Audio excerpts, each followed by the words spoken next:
o'clock. I'd like to take the opportunity to introduce our newest member, John McGlone, or Mike, right? Mike, sorry about that. All right. I- Go So, by John's my official name. okay. So that gets us to 9 until the end of the budget season, which we now will have a new opening at the end of the budget season, which is June 30th. All right, so, typical agenda, reserve line item budget, annual special town meeting warrants, our report, meeting minutes, old, new business, public access, and adjournment. So, since Robin, I'm going to kill your last name, Kravitz? Huh? Who's the facilities manager position? Did I come close, Robin? No? Travis, yeah. Okay. And so we'll take you first so you don't have to sit with us all night long. And I know she's here to talk Okay, appreciate directly it. about the first thing, I think it was Betterment, right? Where we questioned about what they were doing with the locks for the display cabinet across the street in the center office building, because when that building was renovated, that was a big concern. We can't see you. All right. I can see it. Can't see who. No. They're saying, Barbara's saying they can't see us on the thing. Oh, you know what? I wonder if I need to turn a camera on. All right, hang on one second. I think you're right. Betterment, let's see. Oh, the display case enhancement? Is that what Yeah. that is? COB display case enhancement. Oh, It's okay. under facilities. Yeah, I about see half- that. Here we go. All right. There you go. Thank you, Barbara. All right, Robin. So, the reason that came up is because some of us were on the Town Hall Center Office Building Committee, and we remember the big kerfuffle that caused us about trying to actually change the structure of those very old doors with new locks and things like that. So where are we headed with trying to retrofit and make that an actual active display case? So after budget season started and I submitted this request, I found out about a month ago that Bob Briere actually has a key. So that's the first goal, is to see if the key works and the thing's locked, because right now nothing is locked with the stuff that's in there. Okay. If it doesn't work out that way, then we'll go piece by piece. I have some other salvaged pieces hanging around from the renovation. And then worst cases, I'd have to buy some new ones for something that would have to be locked. So the goal is to basically make that display presentable. I'm a little worried about the frames that are in there now. They could slide out and break the glass. We have other things in the town clerk's vault, that OSV 75th plate, some other things that should be on display. So we want to just make it, just clean it up a little bit and take care of our artifacts. Okay. And there's nothing, like, I don't remember there being any, like, display lighting in that, and that was, like, one of the things, because it, is the original science rooms cabinets that are being used as display cabinets. So it's just a matter of just making sure the doors are locked and everything that's displayed is safe. Yeah, the hanging rail is to decide if we're going to maybe attach some of the pictures on a hanging rail on the upper part and move a shelf down to get more capacity in there, to take care of those framed proclamations. There's some veterans documents that should be framed. I think there was a letter from a president, some things like that I just want to make sure we're using that whole space. And the expensive part of this is the archive boxes. They're pretty expensive, but some of the material that's over there should be stored away in the boxes underneath in the enclosed area, not behind the glass, and exposed. So Lynn's going to tackle that project with me. She volunteered to help out, go through the historic pieces as well. Town clerk. Excellent. Are there any other questions? Go ahead, Larry. Hello, Robin. Larry here. Two questions really in one related. Do you know who will perform the labor for installation, and is any cost associated with the labor within or outside of the quote?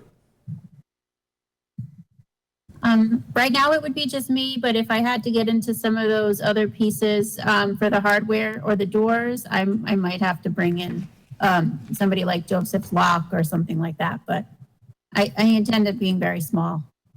Thank you. Okay. And then I see you also have benches near the town hall monument. Is that like cleaning them, repairing them, moving them? No, I keep finding people sitting on the front steps of town hall, which would be fine if the doors didn't open outright. And we don't really have a picnic table like the library does in the front. I'm proposing some backless benches on the pavement in front of town hall. So people can either sit and face town hall, or they can sit and face the monument, but not be on the street side. And so it's some additional seating options, and DPW is willing to perform that installation labor for us. Okay, so it won't involve any type of moving, reconfiguring, anything that they're going to be new off to the sides and... Nope, I'll just have to take up a few brick pavers and put them back down around the posts to concrete the bench into place. Okay. Good. Anybody else? I don't know if there were any other questions relating to Robin's activity. And this was Article 19, the Betterment Committee? No? Okay. Then can I get a motion that we approve Article 19 as written? Hang on, let me look this up. Right. Oh, we actually did that. We We just voted, I had think. questions. Yeah, we did. That's why it has AAW here. All right, so thank you, Robin. You helped answer our outstanding There are questions. no other facilities-related articles or things in here? I don't think so. Is there anything else that you want to talk to, that you can talk to? I just didn't know if you had any questions on the CPC articles for the veterans memorials and those repairs and things out front. Okay, then let's take that one off. That was mine. That is, because I haven't got anything from community preservation that they're coming, so we're more than welcome to take that one up. And which one is that? There's the senior center, master plan, and trail. Sorry, I'm trying to find the article. Pedestrian bridge. Yeah, one was Gold Star's mothers and one was the veterans memorials out front.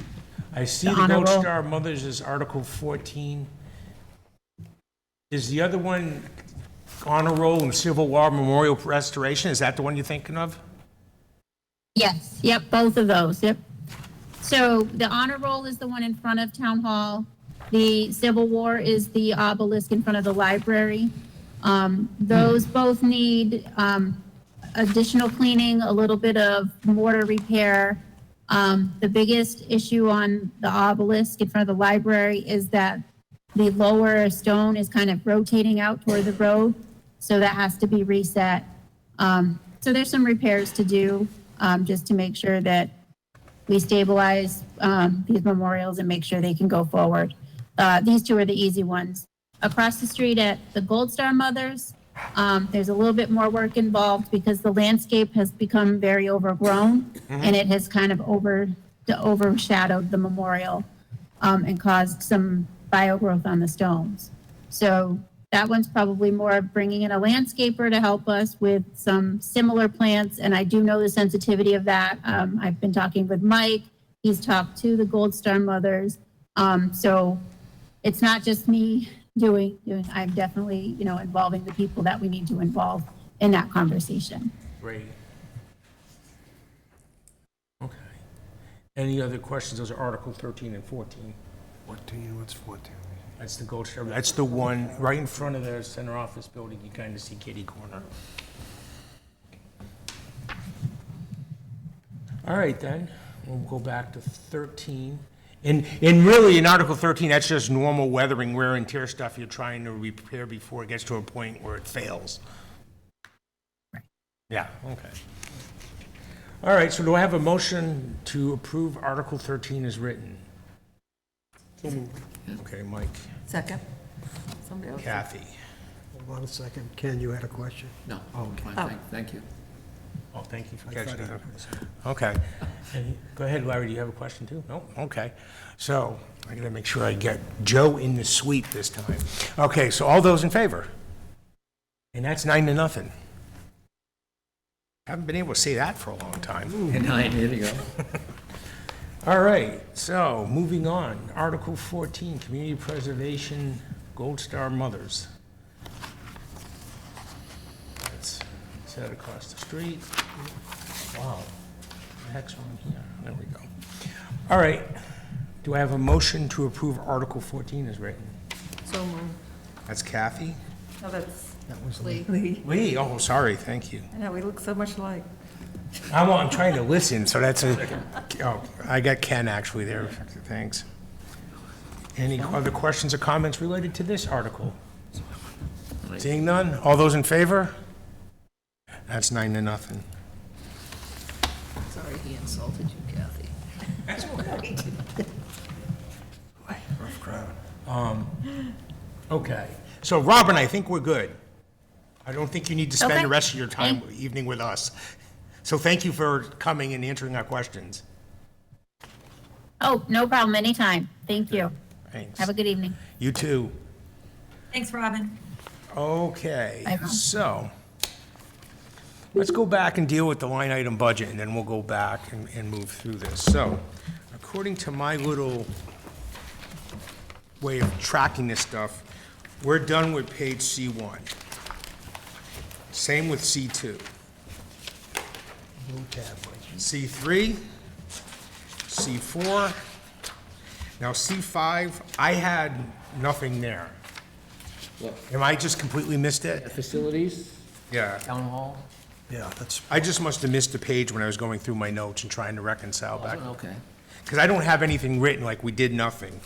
But if everyone else has got that covered, we're good. I don't have no, anything for C5 is C5. blank. Okay, I would write them down. Yep, we're blank. all right. So then, economic development, facilities, town hall, and center office, those are all the buildings. Okay, So I can do economic development. Okay. there you go. I will, no slight to Terry, I did not reach out to Terry. Okay. I think we discussed this position last year, and I had a very good conversation with Terry last year. And, the report back felt like it was more seats and chairs, seats and beds, a little less on the economic development side. Robin, last week kind of described her vision of the role and areas where, the town's half of this for, helping businesses, new growth, not just tourism-related stuff, and some examples that she thought Terry was assisting on. So, I kind of talked to some others who would work with Terry or interact with him in his role, just to see their view of, was he really doing strictly tourism or strictly, or very minor stuff on the helping out on some of these other businesses and economic development stuff outside of tourism. And the feedback I got was consistent with what Robin was explaining, that there is some assistance going on over there. There is some focus on that. I think given his background in the tourism side, he may view lots of what he's doing as more tourism-related versus the economic development, as we kind of thought this position was.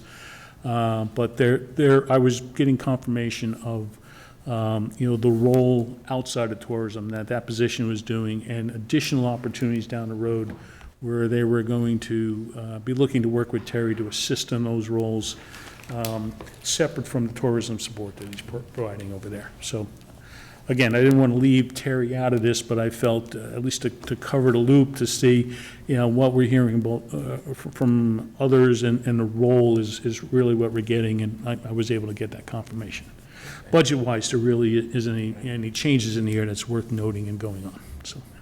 I think this is the one position that I get the most questions asked to me about. Everyone says, what is this person doing with, we're seeing Charlton getting all these businesses coming in and other communities with businesses coming in. Isn't this what this person should be doing here? And I'm like, I know it started off as being the STA guy, like you're saying, the tourism thing, but Robin had, like you said that she's gonna start to focus on some of these other things, and although there's the processing thing about, someone comes to town, goes to one person, knows all the processing of You want to getting come into reports. town, here's what you need to do. You need to go, give them what you're doing, the board, whatever. You got this permit, this board, this review process. You can kind of lay it out for you, help you go through it. Without this position, it would be the planner type position, right?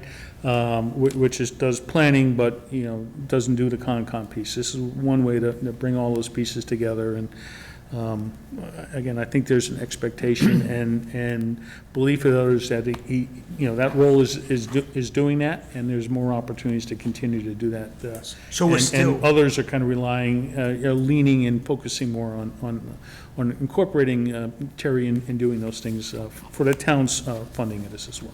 So do you feel we're still one step away from him actually, or her, or whoever who was doing active solicitation? So, so right now, he's got the whole STA stuff I'm down. Now he's working on developing the processing, so someone comes to town, I know how to get them. If you're opening this type of business, you go this list. If you're opening this business, you go this list. So that groundwork is being laid. So the next step is that, let's go out and see who we can I solicit to come in. from the folks I had talked to, I feel that groundwork is being laid. Is there room for improvement? And if a lot of it comes back to the focus that Robin and Jean and others kind of put on that, and, this is what we need you to be doing in addition to the tourist stuff, it's there. So yes, I say the foundation is there, clear examples of where that type of stuff has been taking place that I didn't get from my conversation with Terry last year. Okay. So again, I'm not knocking what he's doing a great job in what he's doing, it's just a matter of the focus. And it comes down to, why is everyone going to Charlton and building? I think there's a community that says, we do need some growth over here, I see that in some other communities. We do need to attract these businesses, we need the tax growth in order to support what we're going on over here. We're open to bringing these things in, and there's a community-wide approach and mechanism in place to do that. This is a position that's supposed to do that. The question is, does that position have the support of the community and others around them that says, we really do want to, actively bring in growth, or it could be focused. It's not necessarily, do I need another Amazon warehouse in here? I think we could have had that if we really wanted it. But, we're trying to attract these types of, businesses and areas in here, and how do we go about putting together a program to do that, and how do we get this position to help support that outreach. And I think that answers my active solicitation thing. He's got in his head at least a vision of how we can go about and do that. And if someone's coming in, hey, I got a new business, I'd like to come to Sturbridge, where is it? He's the one that people would turn to and say, well, here's a list of open parcels. Here's, things that are potentially available in here, and kind of start with those initial conversations and keep working it from there. And there was also talk, Robin, I think, from others of, some grant things coming down the road where maybe he could help out, so. Okay. Any other questions, comments related to the economic? I guess since Robin's here, I just want to make sure that I didn't misrepresent the role of that position from what your vision of how you were going to utilize it there. No, I think you covered everything very well. Thank you. Get a gold star, Mike. I haven't quite worn my name on the monument, but, Okay. Do you want to make a motion? So, yes, I'll make a motion that Finance Committee recommend town meeting approve a budget of $37,331 for the economic and development and tourism. And I just want to confirm, even though I know the answer, but just for everybody's awareness who's listening, that the other half of his salary is actually in the STA warrant article. So he gets paid out of that as well. Right. Okay, so 37,331, that's Mr. Hager. Do I have a second? Second. That's Ms. Neal, right? Yes. Okay. Kathy seconded that, at least I don't know if you're, okay. All right, any other questions or comments related to this line item budget? All those in favor? Are you abstaining or opposing, or? I'm gonna oppose it. Okay, good enough. So, because I couldn't tell what you were doing, I was just going to say, all right, so all those in favor first. And so, and then you're opposing, so that's 8-1. Mike, I'm going to. So I don't want to put Mike as the new guy on the spot, but you have a reason for that we should be aware of, just to get another point of view on it? Well, I've lived in Sturbridge a little bit, and I've always seemed like that they were very selective on their businesses to come into town. And they had a lot of pushback on a lot of people. So I wasn't quite convinced that the synopsis of the new person's, how they're going to market Sturbridge just didn't sit right with me. Pretty vague. Okay, fair enough, thank you. It did, it was too general. Okay. Didn't say, okay, we're gonna bring in industry, or are we gonna do more quaint shops, or, we're just looking Over for some of the 55 market. communities, I mean, that's the thing I hear most people wanting. Right, and I guess that's the role of the select board and Robin and others, of, what is it we want to bring in here, and how do we want to target that, and how do we use this position to go get that? So it comes down to, after you fund the position, how do you have folks actually utilize that to its potential? If they had more of a business plan, I thought I'd vote for it, but it just seemed too vague to me. No, that's fair opinion.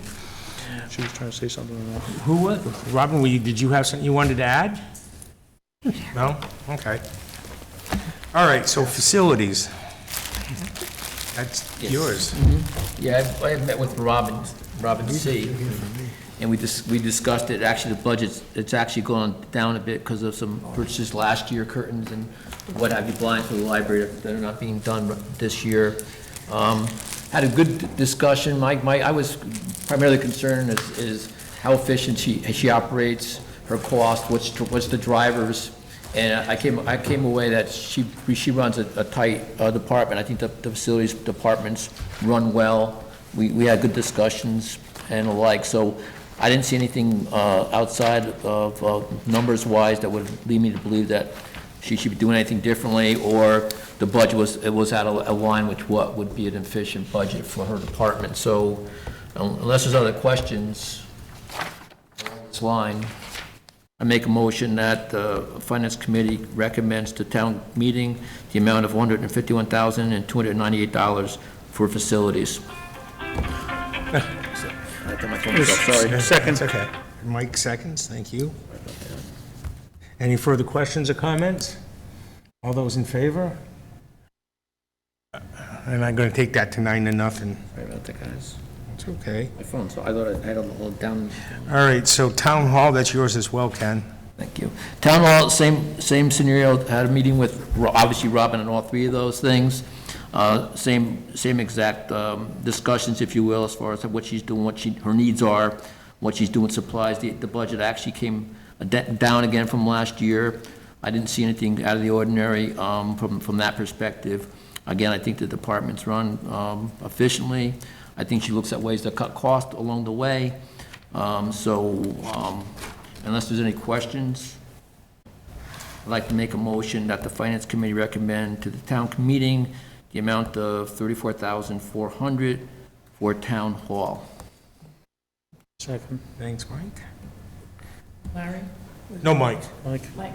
So I was looking this way, so if Larry, I didn't see it, sorry. I guess I should sit on an end, and that way I could just look, Or some of us who just speak a little louder. All right, so I have a first and second. Any other questions or comments? All those in favor? And that's 9-0. Could I just ask a question, jump back to the budget line, budget item before that? It says purchases services. Well, it jumped up from 22 to 23, and then it dropped precipitously. for this year by $7,900. Ken, do you know what that might have been? Yeah, I think I have it in the other thing. I think they were buying some blinds and some other things for the library at one time, and it was one-time purchase, it's gone. So it was a one-time deal. Okay, one time only. Yeah, I asked the same question, good one. Oh, if you had the detail sheet, so in it's for facilities, right? Yeah. So there was basement blackout shades, window shades, and replacement security systems that were one-time purchases that, for last year. All right.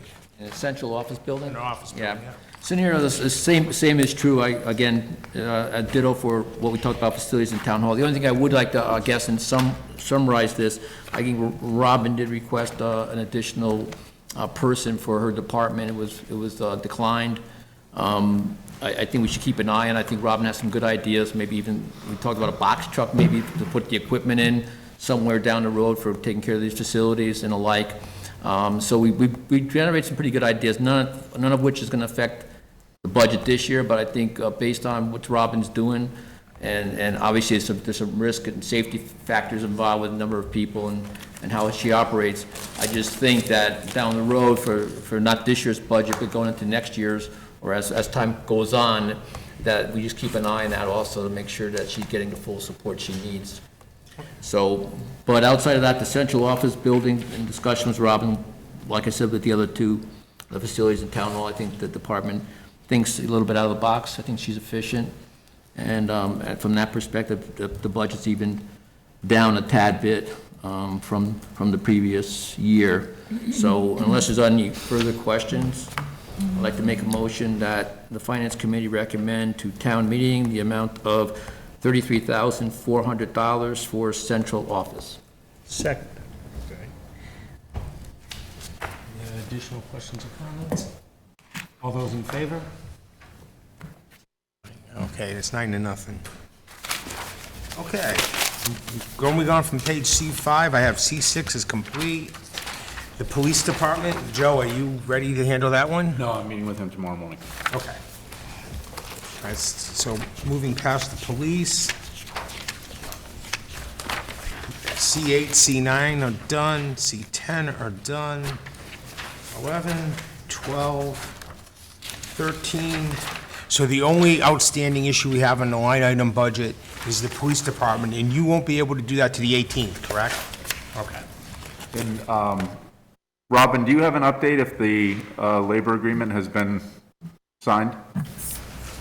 No, I had an email back from them just clarifying language on one of the line items, so I'm just waiting for them to get me a ratification vote.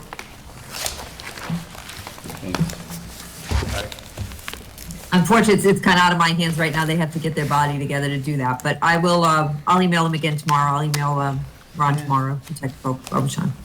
And before we close out the line item budget, I just wanted to, I know that Larry and Mike were here early, so I brought it up with them. I don't know what I did with the document, but I just figured I'd make everyone aware. We had a discussion on the building department last week, and there were some comments made about people thought the building inspector worked in different communities. And I received a letter at my home, completely unsolicited, you know, just addressed to my house, with a screenshot of the Dudley, Massachusetts Building Department webpage with Nelson Burlingame's name listed as the building inspector. And I had called Robin, and I had told her that I had gotten this piece of information, and I know that you were just gonna check in on it and see if he was working full-time at that other community or not, and figure out the details. So if you have answers, let us know. Yep, Nelson works part-time as the inspector in Dudley. They don't have a full-time inspector. I did confirm he does not use our vehicle, our cell phone, and does not do that during our workday. So he makes his inspection appointments after our workday or before he comes in.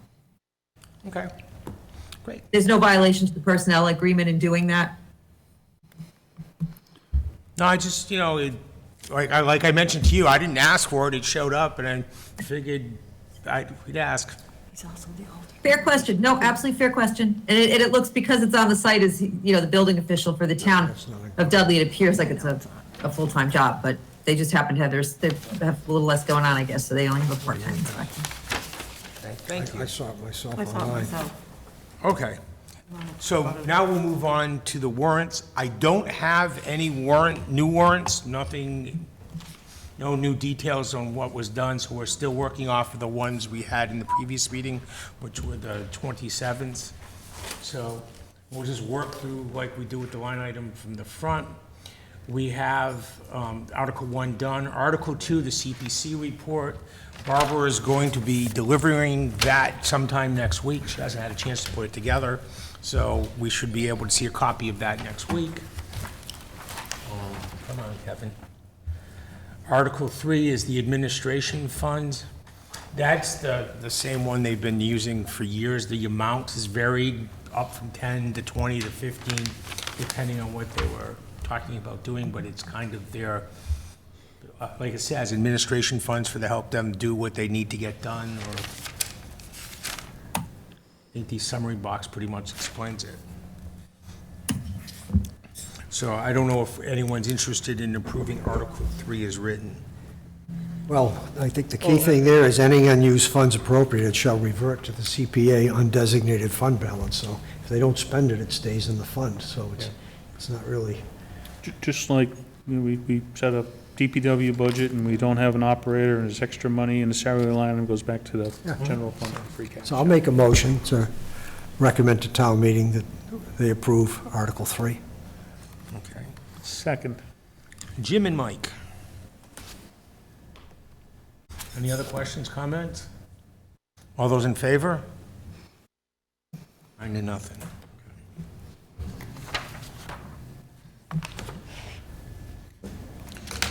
Go ahead, Mike. I'll keep going. So Article 4 is debt Oh, service okay. again. Town meeting has approved the borrowing of funds for various land acquisitions in the past, and so we're just appropriating funds out of the CPC budget to pay for the prior purchases. Pay our So bills. I would make a motion that the Finance Committee recommend the town meeting approve the article as written. Okay, Second. That was Lee. thank you. Lee, okay. Any additional questions or comments related to Article 4? So Barbara, I guess I'll ask one direct question to you because it just goes into all of their stuff. Do they actually have the funds to do everything they're outlined to do, especially with the 1.78 million coming later on in a later article? Well, the 1.7 million, the funding for the senior center is a borrowing, so they're not taking all that out in one amount. It'll be over a period of years, but yes, they do. But that would be them repaying, right? That would be coming from CPC repaying that portion of the borrowing? It would, but only, so a 20-year bond, so they're only going to pay each year as they go. So they don't have to have the full 1.7 million available. They just have to have enough available for each principal and interest payment each year.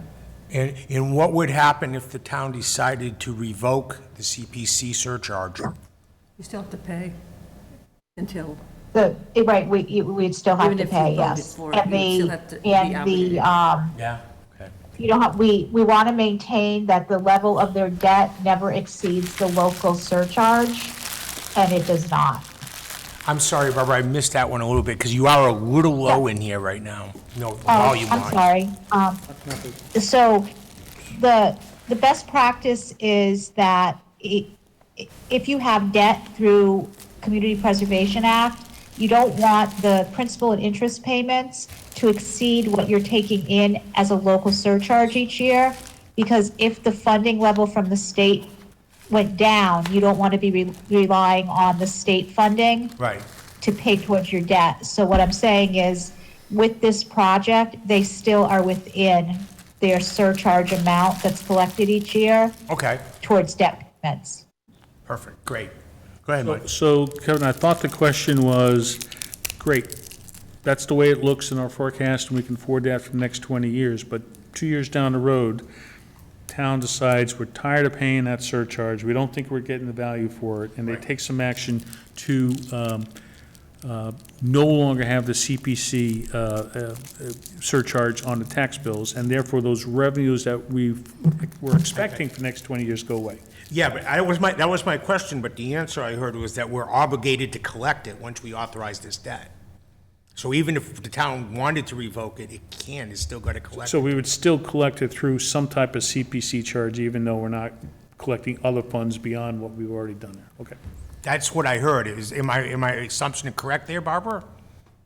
I believe that's the case. I'd have to confirm, but it sounded like Kathy was the one that said it Yes, it was Kathy. emphatically, so. I think I looked that up years ago when there was a movement to revoke it or something. It was probably, what, 15, I don't remember when it was, but So you can stop it going forward, but you're still believe that obligated I for looked the it up things at you that had in the time. books. You have in it, yeah. that you would still be obligated because it was debt that you had incurred. You couldn't take on new projects or new debt, but you'd still have to collect enough to pay that existing debt. Yeah, it was fiscal year 2002 when we started, so. Yeah, that We've had it was. for quite a while. It might have been in, I don't know, I don't I have it remember. actually in my notes here, so it was fiscal Yeah, year there 2002. was No, I a don't year remember where when they there tried was to revoke it. discussion about revoking it. Oh, I do okay. remember that. I'll try to find the answer to that while you're talking on other stuff. Great, thank you. I don't know if I have a vote on Article 4. Do I have one yet? I know I have a first and a second, but did I actually take a vote? I didn't write it down, so I don't think you did. I wrote it down, but I Yeah, I didn't write it down anticipate either. votes sometime, so don't look at me. All right, so we'll just do it again to make sure. Okay. So on Article 4, I have a first and a second to approve the article as written. Any further questions? All those in favor? I have a quick question. Oh, sure, absolutely. Go ahead. So this, how much debt is, we're paying down debt. What's the total amount of debt that we already have with this? Barbara, you have the report. I know it's in last year's report. I know, Yeah, I'm just give me a trying sec, to catch okay, up. just give me a sec. That's fine. I'm looking for last year's report. Oh, it's up here. 1.374, is that right? So we have, okay, going into fiscal '23, on the town hall project, they still had $570,000 in outstanding principal. And with that is about $84,000 in interest. The OSV land acquisition is $220,000 remaining in outstanding principal and about a little over $17,000 in outstanding interest. Heinz Farm land acquisition, outstanding principal is approximately $145,000, and interest is a little over $11,000. And the recreation courts is $205,000, with the outstanding interest about $37,000. So, also, just, I mean, for information's sake, none of those so the OSV and the Heinz Farm acquisition will fall off in, July of 2025. Town Hall is August of 2029, and the Recreation Courts is November of 2032.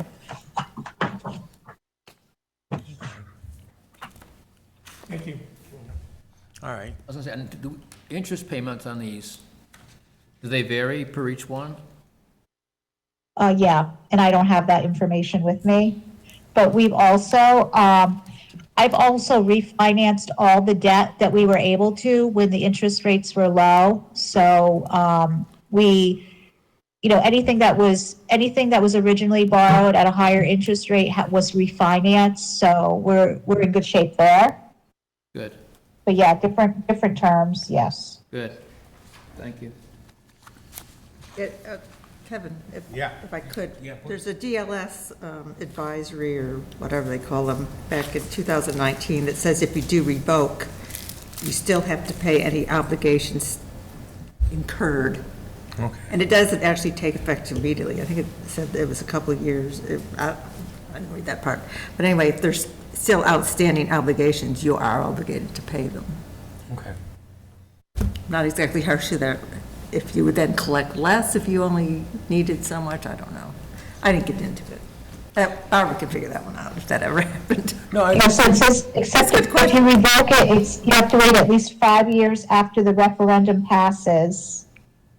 But I think even if you still had debt that went on, because you could have debt that goes on for 20 years, it did say you Yeah. still had to pay all obligations. Yeah, I'm reading it. I'll figure it out. Yeah. Hopefully before the end of the evening. Well, it's not going to be revoked. Otherwise I'll get back to Yeah. you. I'm good with an item. It's a good question, though. All right, so I have a first and a second for Article 4. Didn't we vote it? No. No one seems to think we We're have. close to raising our hands. Go Yes. ahead. All those in favor? 9-0. Okay. Do you want to keep rolling with those since you're in Article 5, one of your So, favorites? Article 5, again, this is the one where the Historic Commissioner has been going and doing gravestone restorations. They did the old North Cemetery there, now up the other end of the road, the old burial grounds rather, now North Cemetery. And they take the same, just shy of 10,000 each year to go out and pick some new stones that need a little cleaning or do some repairs. I think when I did the math last year, we were in the order of, over the last X number of years we're doing this, have funded about $80,000 worth of repairs. It's a, in my mind, a nice project. They do good work, but this is one of those where just keep giving us money, we'll find one more thing to fix and clean and do whatever else in here, and you don't necessarily have a particular plan for the year. We'll work it out once we get the funding and go from there. So it's all part of their ongoing restoration efforts for stones and stuff in the cemeteries. And it's the same group that does it every year too, right? Yes, I think they have and again, I see other places doing this where they try to bring in someone to teach them how to do the cleaning and some of the smaller stuff and get some volunteers on board to do that, so they don't necessarily have the luxury of the funding that comes in here. Certainly repairs take a little bit more effort. If you view this as part of the, this is just the operation of, maintaining the cemeteries over time, I might sit here and say, and we should find another way to fund the ongoing operation and maintenance of cemetery versus relying on this. But they do have a particular, individual, a firm that they use to come in and help them with the repairs and so forth, that has the expertise and the comfort level of working with them that it's This has done right. been level funded for a few years now? Oh, for a long time. I would say that I was told by someone involved in this, part of the dollar amount here is, instead of just saying, well, why don't you come up with a long list and tell us what it is, and we'll write you a big check and get it all done this year.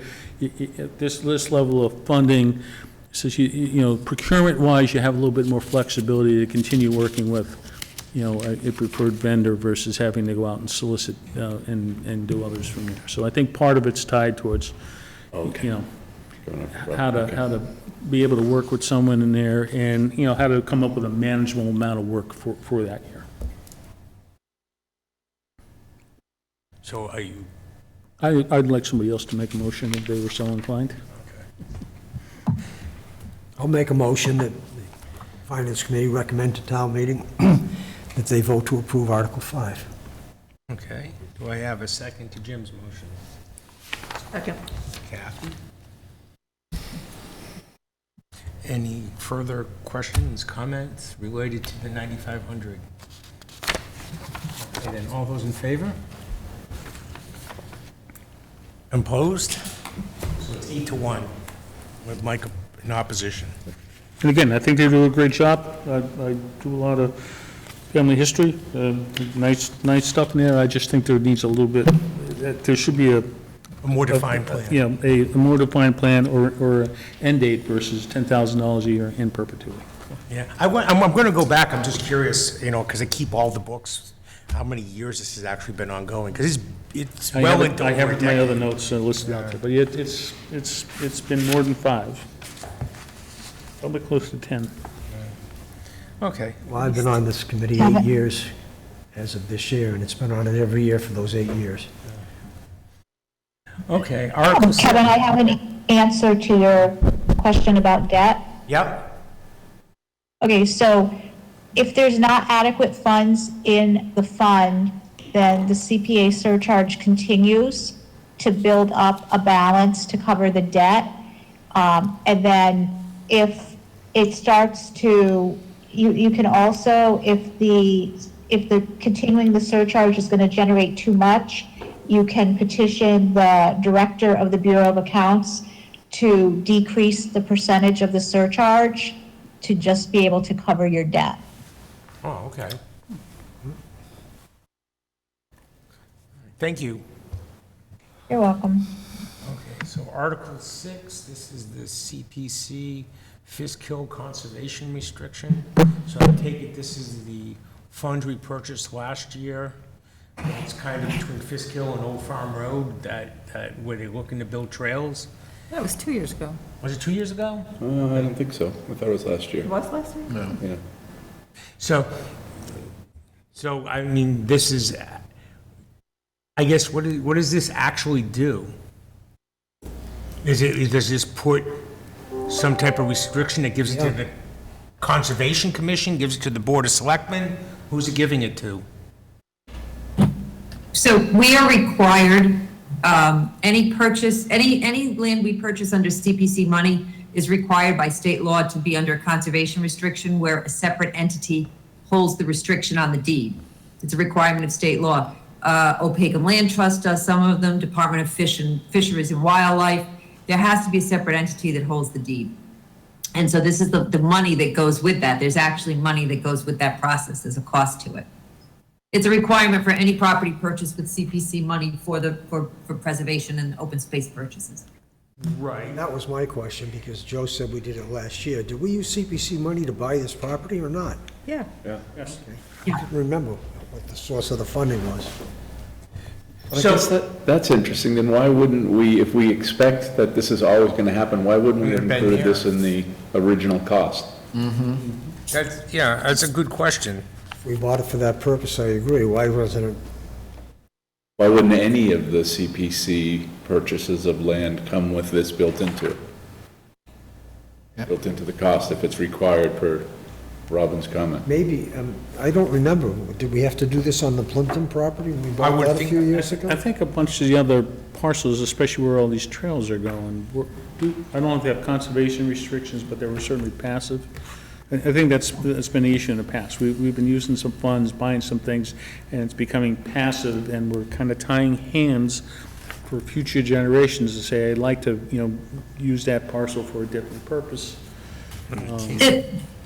The restrictions, the conservation restrictions have usages on them. So for example, one says to be used for bikes, horseback riding, trail, passive has sort of a broad spectrum. So they are defined in the deeds. I mean, sometimes we go back and forth with whoever's holding the CR, because they are allowed to step in if we do something they believe is substantively against the preservation of that property. But there's sort of that legal question of what's substantive and what's not. I guess, I know this happened before you were here, Robin, but in your experience, I mean, do you budget for these conservation restrictions in the original purchase? I think that's what we were asking. Why wasn't this money included in that original purchase cost if we knew we had to do this?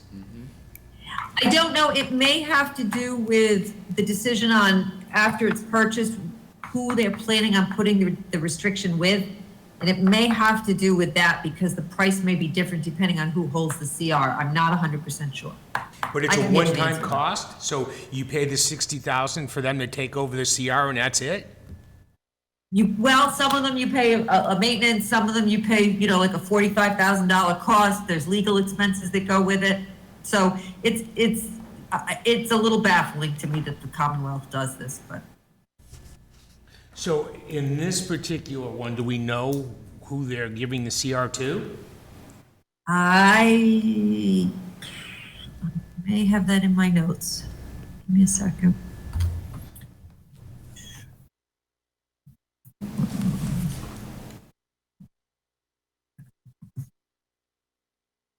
We're never going anywhere with the Conservation Commission. Well, I No, okay. yeah, the commission can't hold it, can't hold the CR.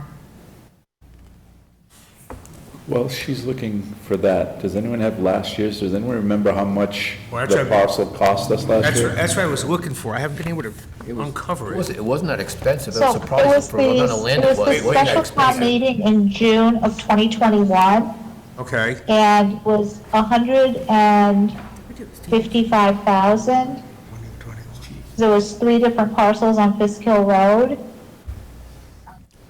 155,000 is what you said. Yes. And I do have an email from Becky on a little bit about that, the number that's there and what it includes, where that figure came from. So the deed needs to be reviewed, there needs to be an engineering survey and a review of recent surveys for accuracy, property boundary demarcation, baseline survey, funds for CR partner and monitoring, and some administrative fees associated with the CR. I will tell you this, one of the things going forward I would like to do, it's a problem I have with a couple of properties that we have. We do not survey these before we buy them.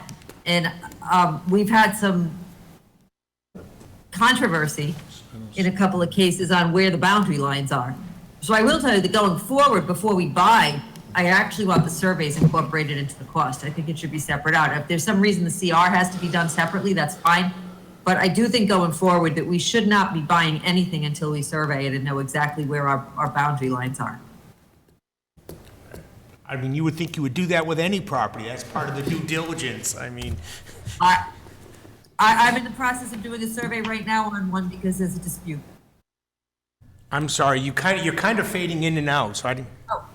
Yeah, we're in the process of doing a survey right now because of a dispute on one, not this one, but another one. So, I mean, to me, going forward, I really do think that the survey should be done as part of the purchase and incorporate that cost right in the initial price.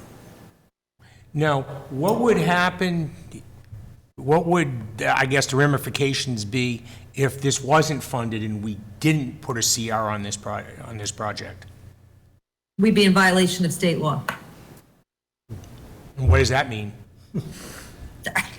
I don't know, but I can't condone breaking the law. Robin was the person. I mean, we, some of that funding, again, is the survey and whatnot, which we really need to do. But the conservation restrictions can be $30,000, $40,000, depending again, as I said, on who holds it. I don't know if Fisheries holds it, if it's as expensive as if a private nonprofit does. I am not supportive anymore of private nonprofits holding them, if we can get other organizations to do it or state agencies. But I mean, we have no choice. It's a law. I guess it's kind of like the stormwater article. Like, if it doesn't pass, what do you do? Because it's a law.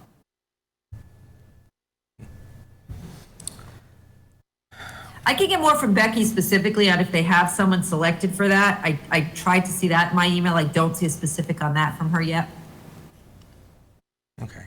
Does anyone have a particular itch to get Article 6 done tonight, or can we wait till we get some answers next week? I think I'd like to wait. It sounds like an unfunded mandate. It does sound like that. I don't know if you heard that comment. Yeah. Or CPC, who's purchased parcels in the past, as in, Article 4, where we're paying off some of those purchases, when they brought the article to fund this, should have had that explanation in there, included the costs in there. It's kind of late to come back to the table and tell me, oh, by the way, now we're putting in a conservation restriction, because that would have impacted maybe how people, certainly how I would look at it. I think we've got way too many restrictions on some parcels and keep putting them in here, and we're tying hands of future generations. And there are restrictions on this parcel. We can't do anything with it unless town meeting votes and says, the town would like to do something different. So we've got control over it. They may have a simple answer because they have done this, so why not wait a week to find out what that answer agree. might be? But if you recall, we had a right of first refusal on this property, and we decided to buy it, and if we had known that we were going to pay $60,000 more than what we thought we were going to spend at the time, it might have affected the outcome. Yeah, definitely. Agreed. So, because we did have either a way- buyer ready to write a check. Either way, the surveys, would have had to be done, and this is why I think those need to be put into the initial purchase price on these going forward. The CR isn't the total 60, the CR is probably a little more than half of that. But just, for clarification, the survey would have had to have been done at some point, or it would need to. I believe I'm not comfortable with having properties that we don't survey. Well, and then I have a question, I guess, too, because there's people out there doing work on this property, and if we don't have it properly marked, how do we know we're actually doing the work on our property? Well, that's why I'm having a dispute on another one. Yeah. So the deed may be accurate, and all the survey is trying to say is we're gonna tell you where the deed is, not where you thought the bounds were, kind of thing. Yeah, but I mean, they're doing a lot of cutting of trees and all that, and if you cut down someone's trees that aren't yours, I mean, I would be upset. The trail should have been done by now, it's supposed to have been done, yeah. A ready, fire, aim moment. I'll get more details on what the protocol is and why seems like it's the cart before the horse in some ways, but I do feel on the survey thing that we just need to change the way we do that portion. The CR is so governed by the state that we may not have a lot of latitude on that, but I'll find out more for you on this one. All right, then we'll skip Article 6. Article 7, now, the way I see this, the way it's written in the thing we're here, the warrant article does not include the motion. The warrant article is just up to those words, take any action relative thereto, and the motion is actually what any body who wanted to approve this would have to state, because that's the borrowing language. Yeah, so Kevin, that's been corrected on the next version that you'll get. Okay. So the article When- stops right before the sponsor Board of Selectmen. Yeah, that's the motion, right before the sponsor Board of Selectmen, yeah. No, that's the I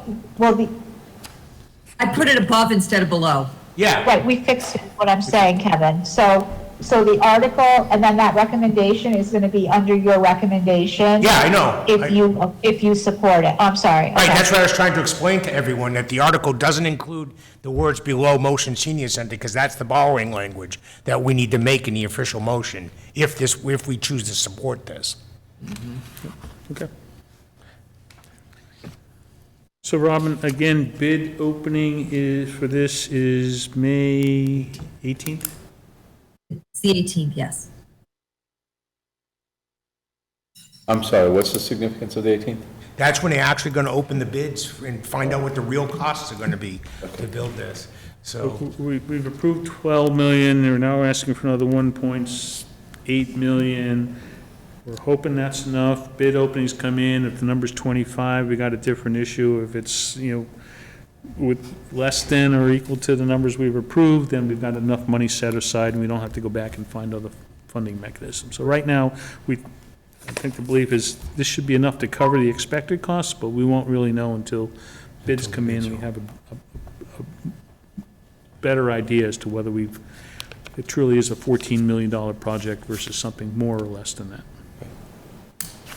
Now, one other thing I think I understand about this article too is, right, when we did the original 11.4, you had to go to the polls and vote, and it was approved there as well.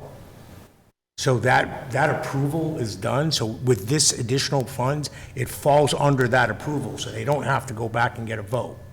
It's just going to be added to the cost of the project. So there's none of that like we had with the first go-around, where it was voted, approved at town meeting, and then 90 days later had to be approved at an election. Yeah. You won't have to do that here, because that approval, that already covers this additional funds we'd be adding to the project. Have I got that one right, Barbara? Not quite, because this money's coming from CPA funds, so it has nothing to do with the debt exclusion. Even It when would we're only gonna be if we borrow? were getting more money through taxation. I guess the dog has an opinion. Wasn't there a question about if we didn't get money from the state or how much money we'd get for this project? Wasn't maybe a shortfall potentially for how much money we had, or is this saying if there is, we'll just fund it some other way? Well, I think because bids don't come in until the 18th, we don't really know what the costs are. We'll have a better handle on costs on the 18th. I think people, again, with the advancement of design since last year and bid documents going out, and a review by the architect, whoever you're using, there's a new look at, here's what we think the cost is gonna be, and it's a little bit higher, and materials and labor have gone up since then. So here's the current look at that based on the design they went out to bid with. bids next, on the 18th will Not me. help us, we'll give you a better indication as to what the real cost is. But if you're looking at design stuff, should we know how much money we have up front before we start with design work and the like? Because isn't that gonna affect the design? We're not, for a design, we're basically, if we have 10 million, it's gonna be $10 million design. If it's 12 million, it's a $12 million potential design, right? What are we gonna do, design it for 12, and then say we have 10 and we have to redesign it? All the work based on what was approved already, all that design work's been done. Right. The only future design work is if we can't fund it, are they gonna scale it back? Or are we gonna raise We more already have money? design for Yeah. the maximum That amount was of, done. yeah, okay, Well, no, what they did is they have a design. yeah. They thought 11.4 million was gonna cover it, and then when they actually decided that they were gonna go out to bid with this project, whoops, prices and things have changed and it's not gonna cover it. I think it was the architect firm is saying now was 11.4 plus 1.8 was at 13.2. So now it's gonna cost us $13.2 million to build this. Where are you gonna get the additional 1.8 from? And they went back and they were able to figure out what could be included in the project that could be paid for by CPC funds. Right, by the way, I heard is I think we had more of a conceptual design at the start of the process and a budget based on that. We got the funding, we've advanced to the design, that gets you focusing on some Yeah. things, a little bit more detail in the buildings and what needs to be rehabbed and how it all fits. And you developed this design around that concept, working with the building committee. And then, based on the final specs and plans that come out of that process, you take another look at it as you go ahead, and it's like, well, we think the number's gonna be a little bit higher, so. It's all part of the maturing process. I think that's what Robin said last time, you could probably spend a little bit of money, do that design up front, get a better feel for what the number's gonna be, and then go out and hopefully, get the funding to bid this thing and get it in within a number that's got a little less variability in it. And you can bring a little more certainty to town meeting. That would have been preferable, but where we are at now. But I do want to make clear that no matter what happens when the bids come in, we can't just say, well, it's 2 million, not 1.8, so we're just going to, go for another 200,000 on the CPC money. We can't do that. The CPC money was vetted by CPC to ensure that everything we were asking for would be accepted by the state's regulations on CPC. So, it's not a case where the bids came in higher, we're gonna need more on that 1.8 side. We have to be really careful of that. Right, and has there been any viewpoint expressed about what will happen if it comes in at $15 million? At this point, no, that would be complete speculation. I just talked to another community that got bids in, and they actually thought they came in lower than they expected, so, on another project. So I won't want to speculate at this point on that. And I thought at a joint meeting, several members of Board of Selectmen and Select Board in the future, were, if the town meeting wants us to spend the money and it comes in, we'll go ahead and spend it. They didn't really have a plan for that. I don't see that they were leaning in with, we'll explore other options, or here's what we'll do, and that's the case. It's just, the town wants to raise the money and move forward with it, and it's enough, they'll go that way. If the town says no, then that will be what they'll need to do, is go back and figure out what the plan B is going forward. I would have thought there'd be a little bit clearer direction, or at least we've looked at some alternatives, and here's why we recommend we go forward with this, versus just tell us what you want to do kind of approach. Right. How much we spent so far? Have we spent anything? We have a design or conceptual design? There had to be potential something design, or- spent. Barbara, what you say, close to 800,000 or $1 million incurred to date? But by June 30th, I think it's around 800, between 8 and $1 million, yeah. And we needed a 1.78 to, again, additional, Yeah. be in before we know if they have the funds or what's going on, so. That's what they're expecting. It could be 2.78 million that we've already put into this place before we know. Kevin, can I suggest we just, until we get the facts of this, just move this until we get better information? I think we're, Do it on the 18th? yeah, I mean, Okay. we're trying to have arguments when we don't know the facts yet, so. Okay. But if I could just clarify, because Ken said it could be 2 million, it could be whatever. again, all that's on the table right now is that CPC funding. So if it comes in higher, but the money is not money that could come on the CPC side, it's a separate issue. Because what's being asked for right now in this article is only money that could be spent under CPC guidelines. So I just want to be really clear on that. That's clear, but the fact of it is it's being added to an already approved $11.4 million. But wait a minute, wouldn't the details of the bid affect the amount that could be covered by CPC? Absolutely. If portions of the bid that came in, let's say, on the historic side, came in higher, realistically, you could ask for more on the CPC side. But Right, if so they it's come in not, so the higher on 1.8 isn't set. What it's going to be Right. spent for is set, but we don't know the cost of that yet. Exactly. But that 1.8 million that you have in front of you came from a very, very detailed estimate list that the architects did put together. And a recent list, so not something that was a number pulled out of the air 18 months ago. And to be I'd be more clear, inclined to trust the 1.8 million because it was so recently pulled together. we're asking for this not to say, hey, the $12 million you approved last year is still a good number, and rather than have, part of the debt exclusion, we borrowed 12 million, we'll only get 10 because we're getting another, 2 out of CPC. We're changing the funding mechanism.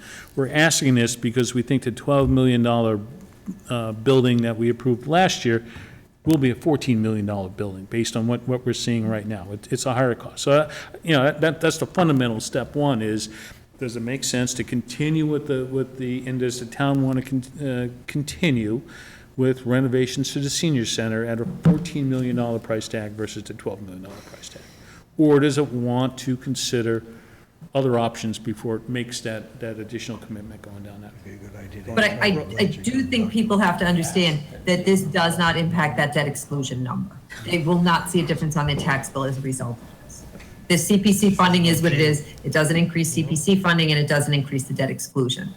So I think, realistically, it hadn't been thought about prior. When they said 11 million for the senior center, there should have been thought then for the renovation if some of it could have come historic. It might have, maybe it would have been, 9 million and 1 point whatever million.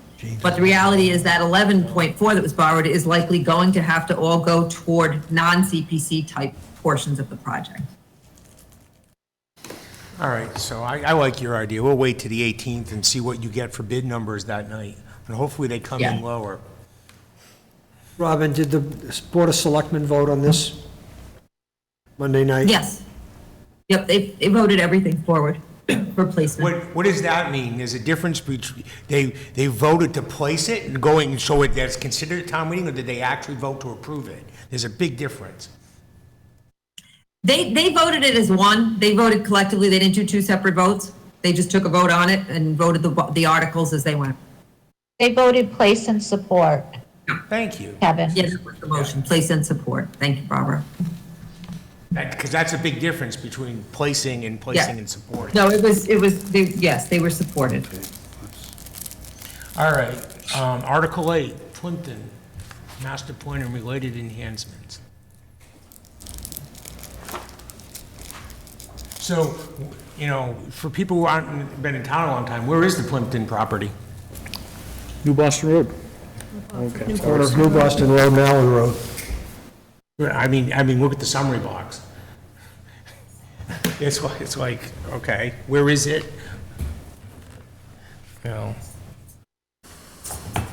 So typically, a summary box would be, What are we gonna get? Drafts and Barbara, but we would add a little bit more enhancement in it to make sure the article was clear. We haven't been focusing on that Yeah. so far to get through Boxes the are articles. ours. We can clean those up in the end if need be. We're gonna need to, yeah. Okay, does anyone I have? would say signage is good, because some of us who were trying to find that property a while back ended up in Mrs. Plimpton's driveway, as opposed to in the actual place. She did point me in the right direction as to where I should have gone. You passed it. Okay, do I have any Article 8? I think this is appropriate use of CPC funds for land we've already purchased and are Is trying to that use. a motion to? I'll make a approve this? motion that we, Finance Committee, recommend the article be approved as written. Okay, do I have a second? Jim? Any further questions or comments? Okay, all those in favor? Kathy? No, I'm not in favor. Okay, 8-1.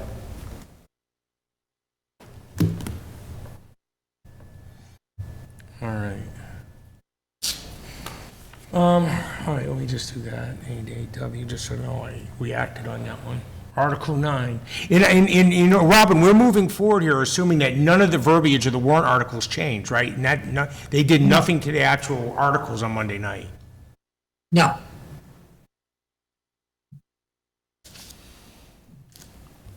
Purpose of creating and improving Again, trails. we keep moving the trail program forward. It does cost some money. We're using CPC funds for that.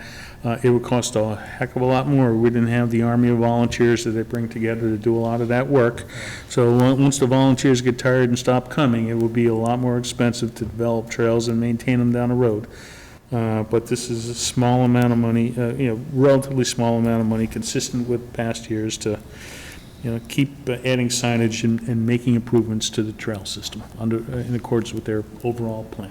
Do I have a second to Mr. Hager's recommendation? Yeah, I'll second. Jim? I have a question. Okay, Ms. Neal. So, it's pretty vague, which trails, what's, I think it's for all of them, the reading. are there any in particular, though? That, Yeah, it's in the text box, Kathy. what is, It says including, but, it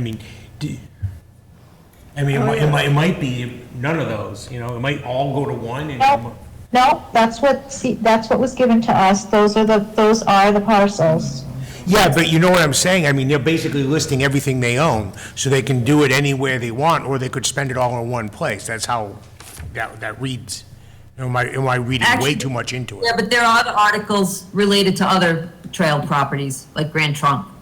This is specific to those. Okay. How it'll be distributed amongst those, I don't know specifically, but this is targeted toward those particular ones. We have 26 miles of trails, I think, and we kind of like brag about that. It's good, a lot of trails. Is this a continuous thing that we should be budgeting it for all trails every year, whatever the amount it is, for signage and repair and everything else that needs to be done? Or is every year we're going to go article by article, and then next year's going to be 3 more trails or should we budget it for all the trails? We know they're there. We know they're going to need repairs every year. It's not going to go away, and we're probably going to get more trails. I think, I hear you. I think this is the only mechanism now that CPC funds could go towards the trails usage. So it would have, in order to use that surcharge that you're paying on your property tax, those funds, you'd have to go with this mechanism. Otherwise, the Trails Committee budget that we looked at last week would include these funds. If you want to put it back in these budgets over here, now we're raising and appropriating and adding tax money to do trails versus using money we've already taxed through CPC to fund that over there. So Okay, makes sense. Okay. And you have open space as a very specific use for CPC. It's a very clear use for that. And a lot of this is not just maintenance, it's not just like cleanup and maintenance, it's new signage, long-term type stuff we try to do with it. Okay. All right, so I have a first and second on Article 9. Any other questions or comments related to it? All right, all those in favor? 9-0. All right, Article 10, Grand Trunk Trail Extension, $119,000.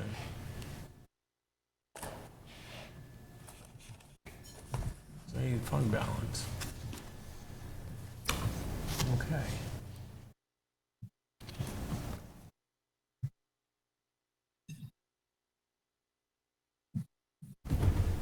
I guess it's exactly what it says. Although Farquhar spelled wrong, I'll have to correct that. Whoops. oh, yeah. So they're gonna, Put that H in. Yeah. Got the this year, H. they're gonna put a parking lot in on the Grand Trunk Rail Extension on River Road. And we have spoken with owners on those two, And then they're gonna bring it from River Road over to Haynes. Is that what I'm reading right? Do you have the details, Robin, what they're doing specifically with this article?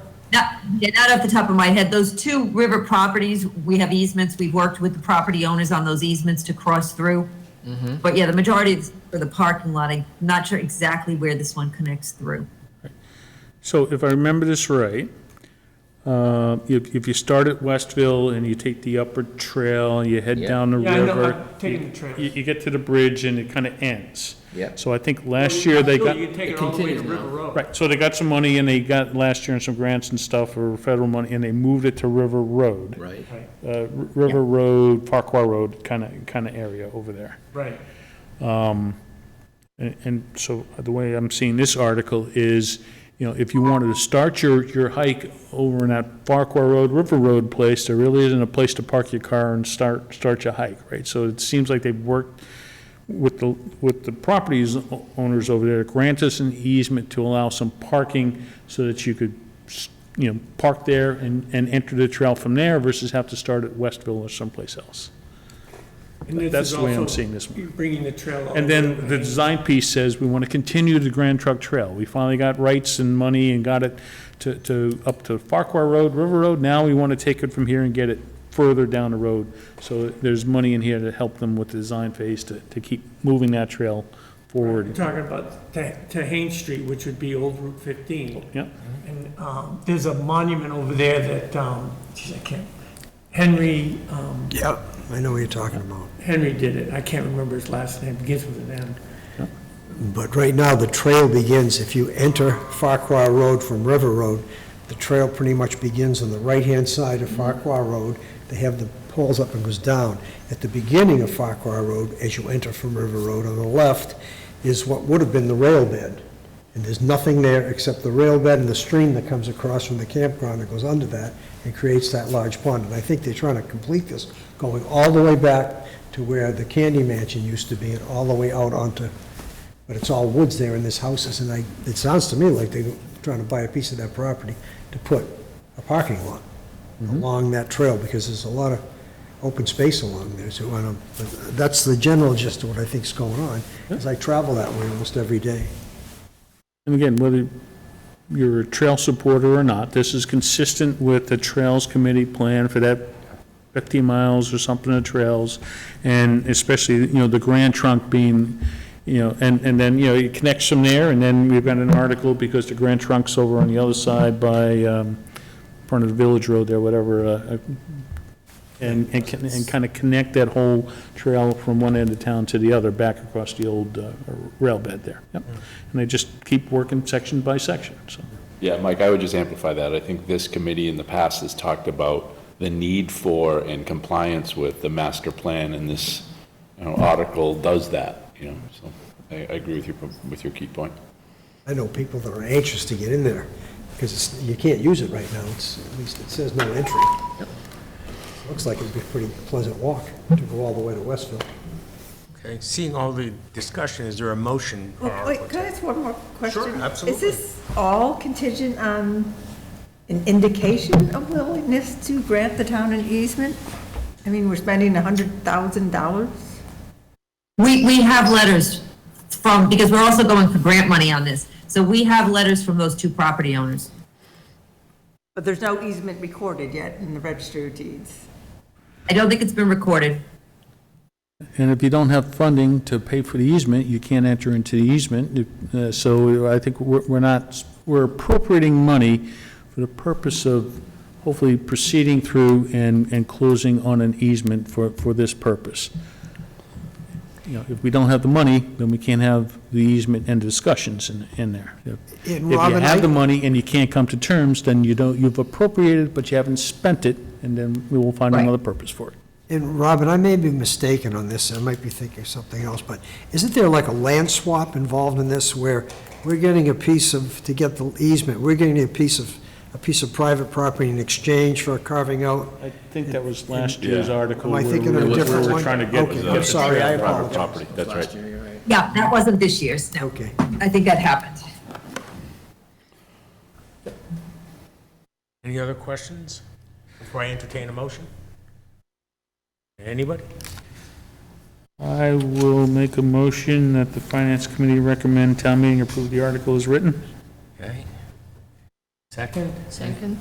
That you, Lee? Yes. Okay. Well done. Any additional questions or comments? All those in favor? Opposed? 8-1. Okay. Article 11, Community Preservation Pedestrian Bridge. Is this the bridge that's going to connect the parking lot to the other side of the river? Yes, and a lot of the work is actually preliminary design work is being done by Worcester Polytech students in their engineering program. And then obviously the plans have to be stamped and certified, and we have permitting that's going to have to go along with that. And this is the funding to do that. But a little bit of the funding's been offset by that. It's been kind of a good project with the WPI kids. So I guess I just have a question. I mean, I can see there's some details here, but when it says pedestrian bridge, does it literally mean it's like 3 feet wide, enough for a human being to walk across from one side to the other? Or is it going to be big enough to handle bikes and people with dogs and families with strollers? I would view it Yeah, as similar to the bridge that's in Westville right now over the river. That's what you would think, but, yeah. They do envision I know they envision bicycles because there's some flow trails there. So they are envisioning people can ride a bike across and stop and, go across to the Sawdust or wherever and grab a bite to eat. So I know that they're envisioning something that's productive, if you will, to get all types of trail users on and off. And it would have to be ADA compliant too, correct? Yeah, we'd have to make it, if that's an ADA trail, not every trail is ADA, but, if that's an ADA trail, it would have to be ADA compliant. Not every trail has the same degree of accessibility. So we're making the parking lot ADA compliant. We might make a bridge ADA compliant to go to someplace that isn't? Well, that's what I don't know. I'm assuming it would be ADA compliant because I think that trail may be, but I am not 100% sure because it is a flow trail for bikes. So it may have a different compliance level of acceptability. Trail requirements vary on ADA. I have a But question. the parking lot has to be, because the parking lot is not just for the trails. The Right. parking lot is also for all of the businesses. The parking lot is not a trail component, if you will. But it was, I can one of confirm the big selling the points is that it ADA would give us access to the river so we could get from one part of town to the other. So that was, granted, it has more than one purpose. One of the biggest selling points was an access point on Main Street to cross the river to the trails. To the river at all Right. on that stretch of Route Right, 20. but We had no if the access. trail is not, if the trail is not a handicapped accessible trail, I can't say 100% for sure that it is. I'm assuming they will build the bridge to handicap specs, but I cannot 100% say for sure. Because again, not every trail has the same degree of accessibility. There are trails designed specifically for wheelchairs. They have different footing. This trail is designed for bikes. It may not have the same footing that's appropriate for a wheelchair. So I just don't want to commit on which this is. You think you can Because I get know an that answer this to is that question? bikes. Do you think you can get an answer to that question Yeah. by the next Oh, absolutely. meeting or two? Yeah. Yep. I'm always someone feels strongly, I'd like to have an I answer have to a that. further question. Oh, go ahead. Well, if we're going to spend $220,000 to do a study that's going to do a design and permitting and all that, do we have any notion or any indication of what it's going to cost to actually build that bridge when we come to that point where it's time to build it? Because to spend $225,000 in anticipation of spending $1 million to build a bridge, people should know what it's going to cost up front before they spend the first 20%. What's the bridge going to cost to actually build? I mean, I'm looking it for, would I have seem that reasonable number. to want to know that before. You obviously haven't been to southern Italy, have you? No, I don't. They build bridges to nowhere. A 100-foot bridge There is had pretty been good. something but talked about the it, bridge that goes just over trying to it- find. I'm sorry, Robin, what did you say? There had been a number discussed on this. I'm just trying to find out. Final proposal, email proposed pedestrian bridge. Hang on one second. I might have something that has it. This is the Worcester Polytech agreement.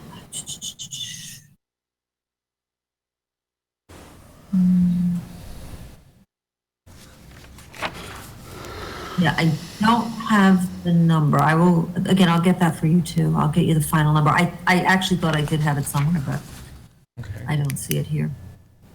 I think that's an important thing to know. Yeah, that's a fair question. Yeah, absolutely. No, I apologize, I don't have that. I was going to make comments, but Mike started, so. Yes, I did, but I wanted to hear Robin. Go ahead, Mike, I'm sorry, I just couldn't. I was trying to remember, that bridge that goes over the Quinnebog now was built in Southbridge by, with the old Southbridge sheet metal building, when I used to own. But, that was, that's about a 100-foot bridge. And it was done for the Army Corps of Engineers back in the time. That's got a center support in the middle of it, I think. And this would make a big difference if it's a 100-foot clear span. It'd be pretty rugged. A lot of, just the footings, I think, I'm trying to think what kind of cost would be associated, would be a lot of money. That's why I asked the question, because we've done other things in the past, where we do a preliminary study without knowing if it's successful, what's it gonna cost us to execute the project? Yeah. You know, I think even a ballpark number is needed, because I don't want to spend Yes. $220,000 to permit a $1 million bridge that people don't want to build, or find out it's only $50,000, but the permitting's there. So I think they need the bigger picture. I think the other issue here is that, our Conservation Commission has a reputation of being very rigid. Yeah. And to put a fixed structure, bridge, across the river over in there, it seems inconsistent with that, although I'm sure they can find a way to say it meets permit requirements and allow it. But just overall, when we're talking about that parking lot and was provide access to the trails, it wasn't access to the trails, but we need a whole lot more money in the end there. So would have been nice to know up front. And in the end, Mass Highway Departments, other places, they're trying to get rid of dams, they're trying to get rid of bridges, and here we are trying to add another bridge that's got a long-term maintenance and upkeep. So this is, I understand the concept, you want to find, connect these things. I just don't think this is the right way to, and right Mike, way to one of go the about doing attractive this one. things, not necessarily to access the other side of the river, Yeah. but when we approved the parking lot, it was to access the the riverfront property that we owned on the Route 20 side of the river, that we had no other way of getting to it. And it was substantial. I think it was like 6 acres right along the riverfront, and we had no way in unless we canoed in from the other side. So, That's another question for this bridge too, that'd be nice to know. What does it do to the navigation on the river? People kayak down the river, canoe down the river. And I'm sure that they can figure it out to make sure that they get a Yeah, height they so would that have they to. still allow, Well- whatever craft is there and whatever. We've Yeah, got a but bridge you don't over want to- you Quinnebog don't- already that navigates, but, Yeah, but you don't want them not to think of that. right. I'm sure that'll work out. If you pay $220,000 for a professional firm to come up with a design and permit, they'll get it, so it allows for that. It's just, I don't think this is a good option. Are we for my going to money. be able to get like a ballpark figure on what it would cost to I construct? think Barbara Barbara's gonna get us said, numbers. Robin said she was going to try. We'll take Thank this you, up. thank you, Rob. All right. Later. I thought I had a figure on that somewhere, and I just can't find it. We consolidate these, we have a couple of several projects, or a few, at least two, right in a row, that engineering and design, do we do it ad hoc, each one, or do we go to one and have design, have a quote for several designs? I think it's done project by You project. usually go them out, each It project's is done unique and project might by go its own project, way. So we need to do it separate articles. Barbara, we have to go really, really quiet, so it's really hard to hear you and Robin, so go for it right now. Oh, I'm sorry. I was just going to say, we do need to keep it the way it is. We do bid project by project, so we don't want to put all the funds together. That would be very hard to keep track of. All right, so moving on to Article 12 then, since we're still looking for numbers related to Article 11. Community Preservation Housing Consultant. I thought we did one of these last year. We did, it's to continue using it, the same consultant. So what did we get for the consultant services in this fiscal year? Oh, she's been working with the Affordable Housing Trust this year. She's come to several of our meetings and gone through, what it is that we want to look at and what we sort of envision to happen, so it's just to continue her work. I mean, we really just started, we're just having a third meeting in a week or so. Do you find this to be beneficial? Yes, yeah, definitely. She seems to be very experienced. I forget her name off the top of my head, but she did seem to have good credentials. So make the motion. I'll make the motion that the Finance Committee recommend to the town meeting that we approve Article 12 as written. Second. Okay, why I'm kind of hemming and hawing, you're our representative to this Yes. committee, and you, So I probably should not vote on that. right, exactly. that's I'll what I'm make the saying. motion. Oh, that's right, so I should All make right, the so motion. we're going to change that to Jim making the motion and Mike seconding.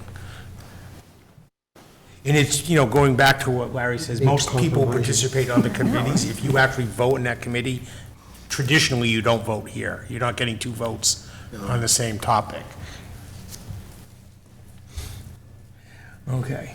Any other questions or comments? I have a first and a second to approve Article 12 as written. All those in favor?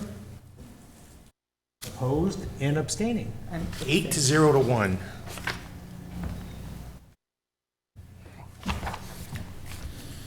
Okay. Moving right along. Community preservation, we did that one. 14, we took care of, and I didn't write it down.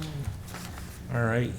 Town budget, we're still waiting on the, police department, and that's just gonna do, approve of that. Article 16, road construction, repairs, and maintenance. Oh, we didn't vote on that? I thought we might have voted that. We voted it. Oh, I must have missed it writing it down. Because that's usually, yep, we did. Yeah.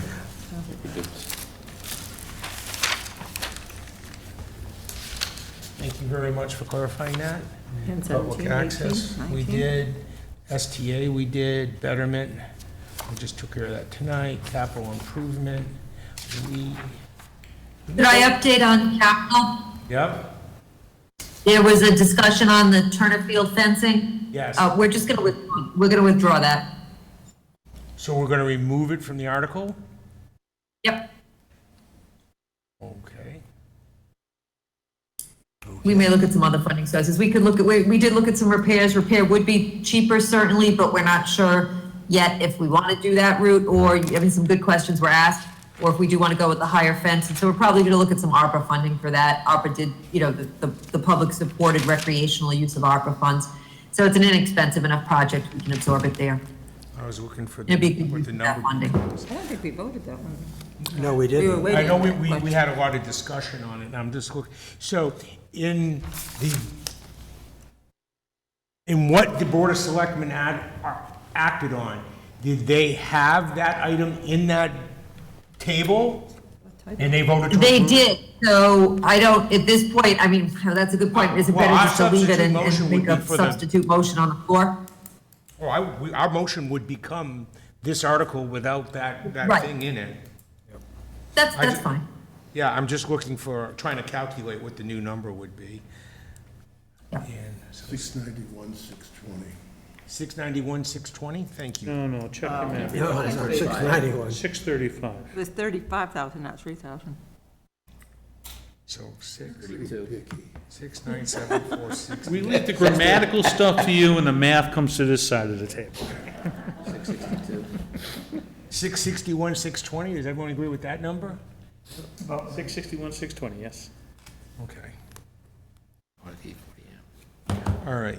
So what we would So, do, so so the article that was voted does include that by the select board, right? right, so we have to go with a substitute And then go motion. back and make an adjustment to fix that vote. They're gonna leave it the way it is, right? Okay. Hold on a second. So Robin, the selectmen are going to be meeting again on the 15th, correct? Yes. And you guys aren't going to finish? Finance will committee admit isn't going to, I'm sorry, what's that? And ARPA will have met then, so I actually will know for sure then, but I'm not worried. Anyway, yes. Well, okay, so Kevin, why don't you just, don't worry about a substitute motion right now, because you need to meet again on the 18th anyway to finalize everything, right? In maybe beyond, but yeah. Yeah, so if the Board of Selectmen remove it on the 15th, then we don't need a substitute motion, and That's it's just correct. much cleaner at town meeting to just do Yes. it that way. It just is less confusion. I agree with you 100%. Yep. Yep, I can Okay, just kind perfect. of reopen and amend that one. Remove it, yep. So we'll hold off on Article 20 at this point. Okay. Article 21 is done, 22 is done, 23, 24, 25, 26. We're on to Article 27 with, with the interim revals. That's an annual occurrence. I'll make a motion, the Finance Committee recommend Article 27 be approved as written. A second. Mike and Jim. All right, any additional questions or comments related to Article 27? All those in favor? 9-0.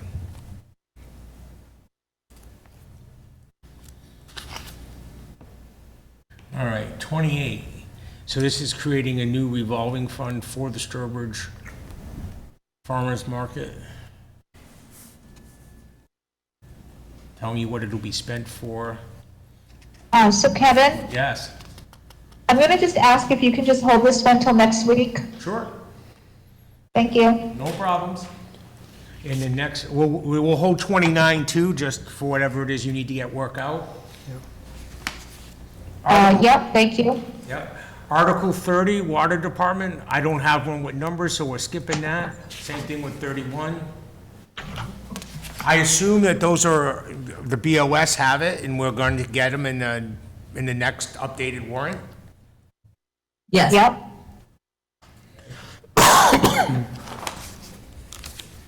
All right. Article 32, sewer project debt.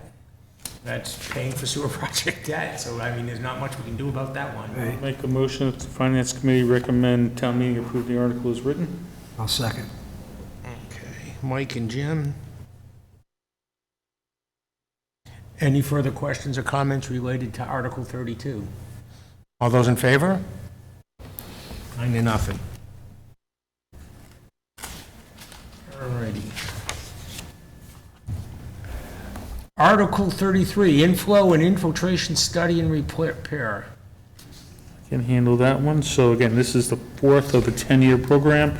We're to meet our DEP requirements. We have to go in, look at study our sewer system, see what's flowing in, where it's flowing from, make sure we don't have stormwater getting in with the sewer system and do the study. So this is an ongoing program, year 4 out of 10. So Mike, that was written. And I will make a motion that the Finance Committee approve the article as written. I'll second Recommend that. town meeting approve the article as written. Okay. Jim Waddick is the second. Any questions or comments? Has this been the same amount every year, or has I it gone believe, up? I believe it has been every year. Probably from last year, Yeah, I think so. 3 prior years, I guess. right? Yeah. I was gonna say, I'm looking at this one, trying to, That's a study. Every year, where is it? And this is a 28. DEP yes. requirement? Yep. Welcome to the state of Massachusetts and Unfunded unfunded mandate. No. mandates. Last year, this was, way to go.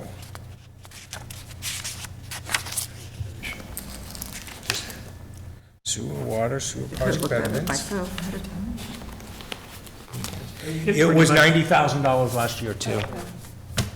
So the amount of water used and the amount of water taken in wouldn't discount. I guess if it, yeah.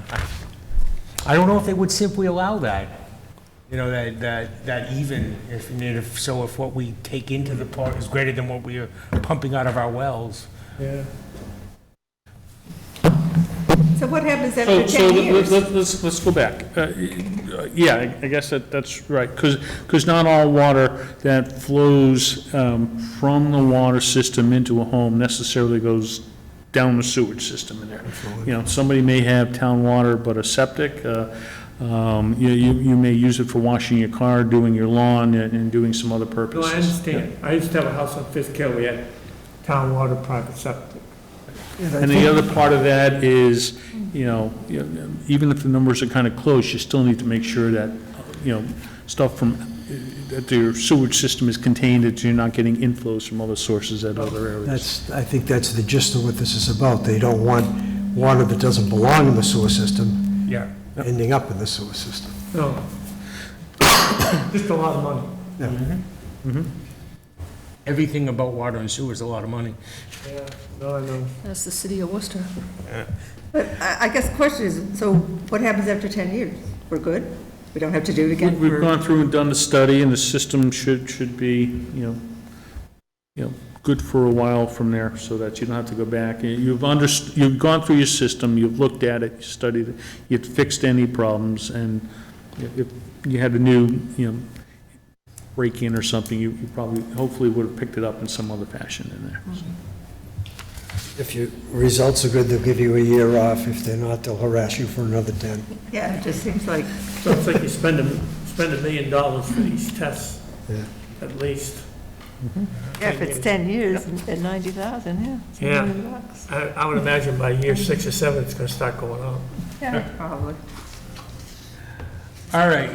Any other questions or comments related to Article 33? I have a first and a second. So all those in favor?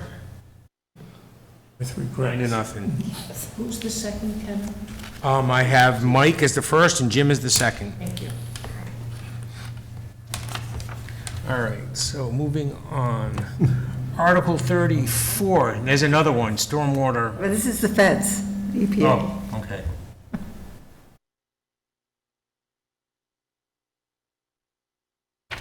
So, anyone would like to make a motion on Article 34? Again, so I'll make the motion. Finance Committee recommend town meeting approve the article as written. Second. Mr. Waddick seconds. Any additional questions or comments related to this one? All those in favor?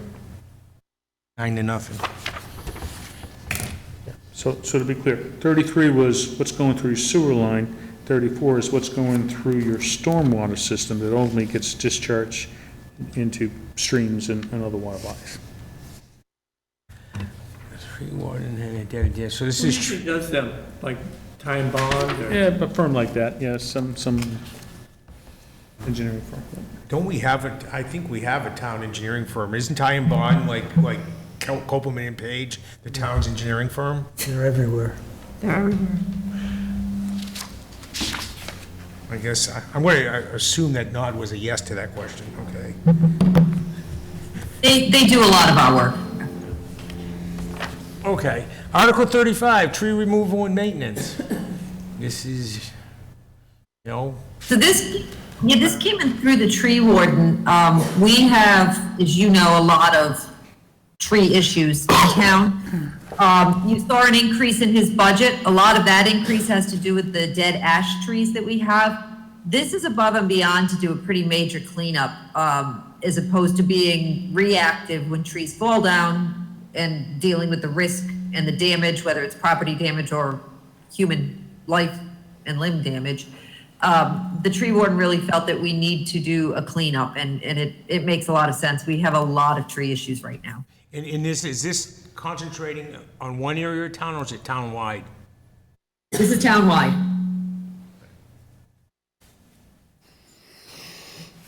Based on his assessment of what's the most needy tree as he goes, So or area.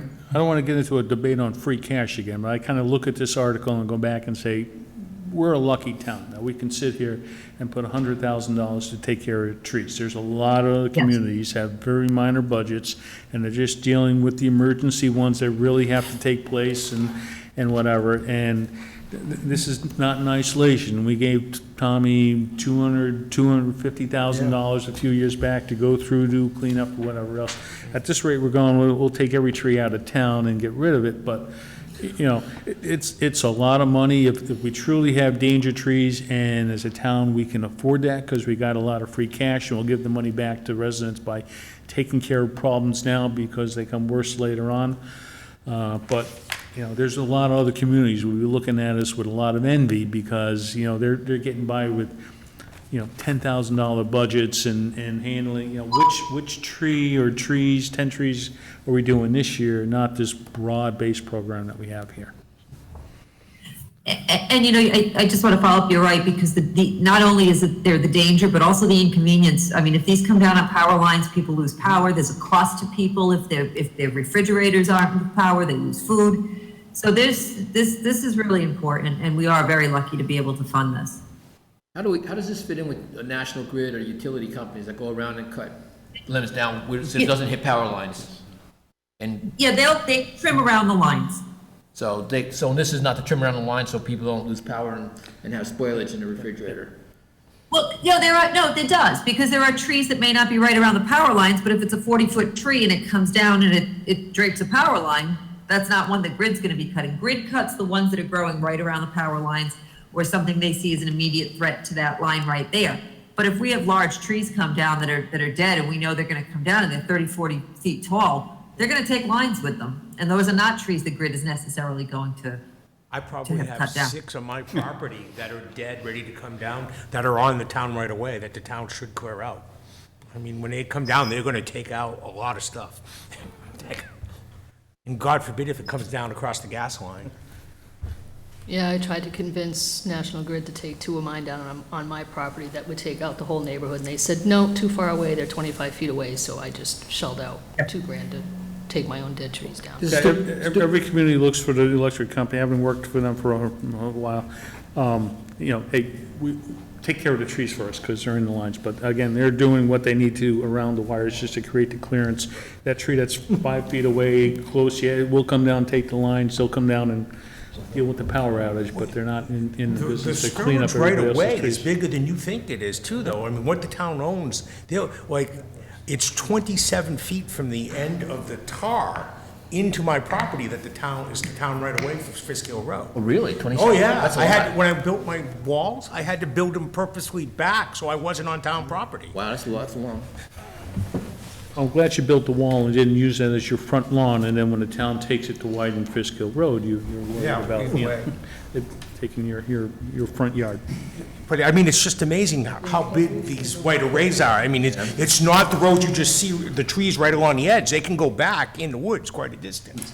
So if our financial position were different, I'd have a different approach to this one and the large sum of money we're spending My here and having to neighbors pass. But given where we are, I'll make a motion that Finance Committee recommend town meeting approve the article as written. I'll second that one. She beat me. As long as I talked to Tony Crane about it, so I feel I gotta do something. All right, so I have a first and a second to approve the article as written. Any other discussion, questions, or comments? All those in favor? That's 9-0. All right. If I could, I did get a text back on the bridge, just for informational purposes, it is ADA compliant. Oh, Just to okay. answer that question. So does it go over to an ADA compliant trail? I don't know, I'm trying to find that out now. But it really doesn't, I don't want to say it doesn't matter. It wouldn't change, the design of that trail is what it is at this point. That's designed as it is. It's a flow trail. It may not be necessarily designed for wheelchair accessibility. Okay. Article 36, Cooper Road culvert replacement. So, in our last meeting, I sent you, Robin, and Barbara a question outside of the thing, because Mike had, I think it was Mike who let us know that there was like $3.6 million or $3.8 million in Chapter 90 funds the town has access to. And why aren't we using Chapter 90 funds to pay for this? Why do we need to take it from free cash?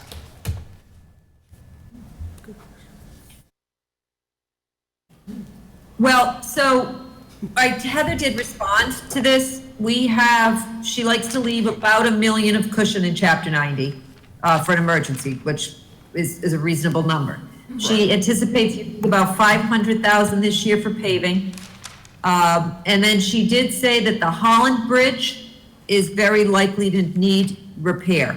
And she was kind of thinking of that money for that purpose. And I don't know details on that bridge repair. She just indicated to me that that is a bridge that is going to need repair. So let me approach it from this direction.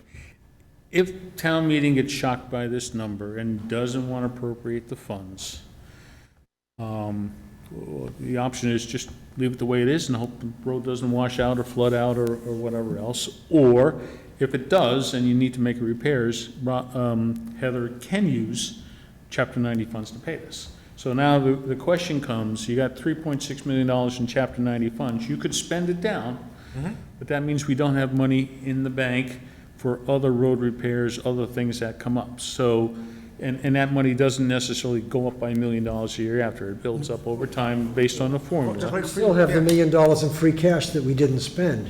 And my question is Holland Bridge is news, we didn't talk about this before. When does that have to be done? What's her urgency? There's nothing scheduled. She's seeing this as an upcoming project that is on her radar. Coming could be next year or the year after that. We want to do this in this upcoming fiscal year. And that would leave us 2.2 million still in the Chapter 90 funds and $1 million still in the free cash. And now that gives us greater flexibility. I mean, Well, I do because have we a could use that $1 question. million for something else that's in free cash. I mean, too, I Split gotta, the difference and spend half out of each. well, you could, yeah. That's what I'm wondering why other funding mechanisms or formulas weren't looked at. But, the thing here though is, right, is I think of this as if it let go, right? The cost of repair is gonna be much more expensive than doing the proactive work. Absolutely. If that let go and wiped out that road in the culvert and everything that's there, to rebuild that road and then put in a new bridge is gonna be way more than $1 million, the proactive We're work. talking about Cooper Road. Yeah. And there's Yeah, already, you there's don't- already you- a You may wipe mechanism. out the area that was going to be excavated anyway, and so your scope remains the same, or the washout could have a wider level of impact that needs restoration time that's, crunch- that's time crunch. uncontrolled versus a controlled approach, yes. Yeah, You have the potential for a washout to have greater costs. Just for It's awfully informational close to a house purposes, there. What's that? It's awfully close to the Jeffries house there, too. There's a house there? Okay. Yes. they've already, there's already a mechanism in place to try and reduce the level of the beaver pond. It's been in place, I found that out, although we weren't aware of it. I found that out through somebody else. Also, the beaver dam is actually built on top of a man-made dam. So there's a beaver dam on top of an existing man-made dam. I'm not quite sure who owns that dam, whether the town owns the We man-made pay the dam, beavers to do this? or maybe the people, if we don't own the property, do the property owners own that man-made dam? But in any case, it's a real threat. But do you know, Robin, who owns the dam, the actual dam that's in there? That's the physical cement structure? I don't know who owns that dam. I can tell you that the beavers are the problem. They should be paying us. So they've caused this to become the issue that it is, and we just can't. So I think we would, you know, in non-conversations with Heather, if you manage the beavers and reduce the ponding that's behind that, you still have an issue that the existing culverts that are in there are undersized, and something needs to be done for what's remaining behind that over there. So, yeah, maybe by, you know, reducing, you know, the damming and the ponding from the beavers and reducing the flow, there's still some level of upgrade and repair that's needed, given the existing undersized culverts that are there.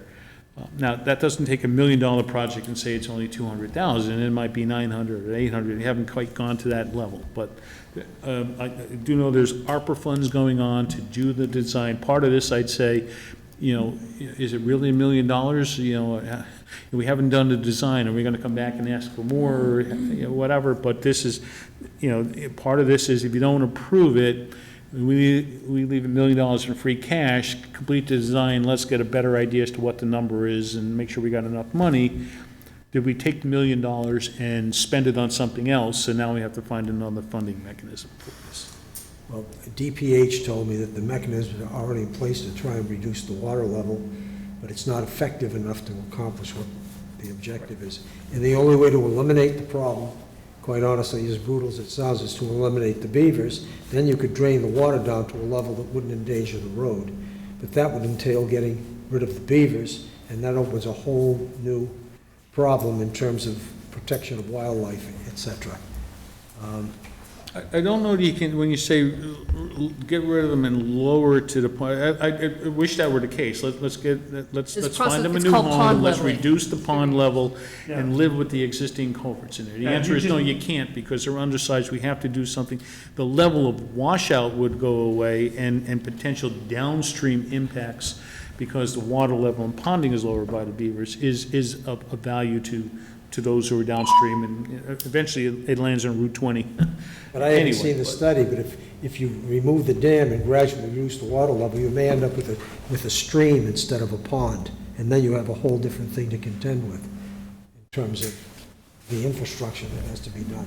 But on the other hand, the other flip side of that is you have to eliminate the beavers as a first step to solve that problem, and that's not an easy thing to do. Environmentally, it's just, there's a lot of obstacles. So from a DPW perspective, something needs to be done over there, certainly mitigating the impact of beavers, mitigates, some of the other risks and whatever, but it doesn't make the need to replace the culverts go away, so something has to be done. And, while there's, plans being drawn up to do that, the question is, how would you want to fund Fund that, it. should we move forward? Yeah, that's my thing. I mean, even if we did half, it sounds like this, she wants to leave $1 million, she's got, how much did you see the Holland Road Bridge project being? She did not indicate that. She did say, but it's a bridge project, it's not gonna be cheap. No, yeah, so is it, but I'm thinking, is it another $1 million, or is it $2 million? But putting that question, Well- there's restrictions on what you can spend Chapter 90 funding on versus free cash. Yeah, but you can do it here, though. What's that? No, that's what I mean. So it'd be more prudent to spend it out of the Chapter 90. Yeah. To lower that, raise your free cash, and now you have a higher unrestricted Right, you have fund. more discretion on what to spend that $1 million on. So if you wanted to, if the future bridge needs it, you can spend it out of free cash if you're so interested, but, so I think it's worth the question of why not. The fund it out comparison of- would be, why spend it out of CPC funds if we can, why spend it out of free cash if CPC would cover it? Because free cash has a universal Yeah, right. application, so. So is there a way for us to investigate other funding formulas for this article and the article following it? Or do you want us to just come up with one? Because it would be nice to have it. Two choices, free cash or Chapter 90. Right, mean, but it's- I want to make Heather feel that she has enough thing, but I think at 3.6, I think I have the number $3.6 million written. It is.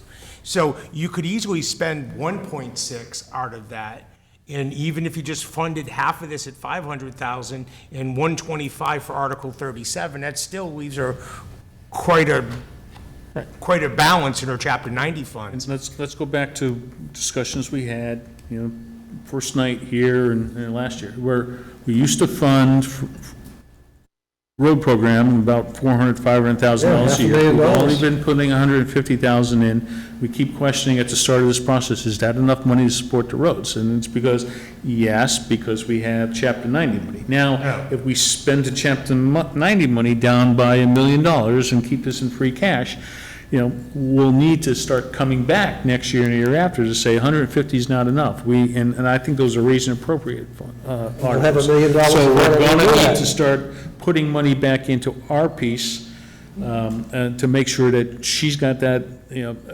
cushion of funds that are there to deal with, the longer-term, road programs. As I think Robin said, she's got a $500,000 plan for this year.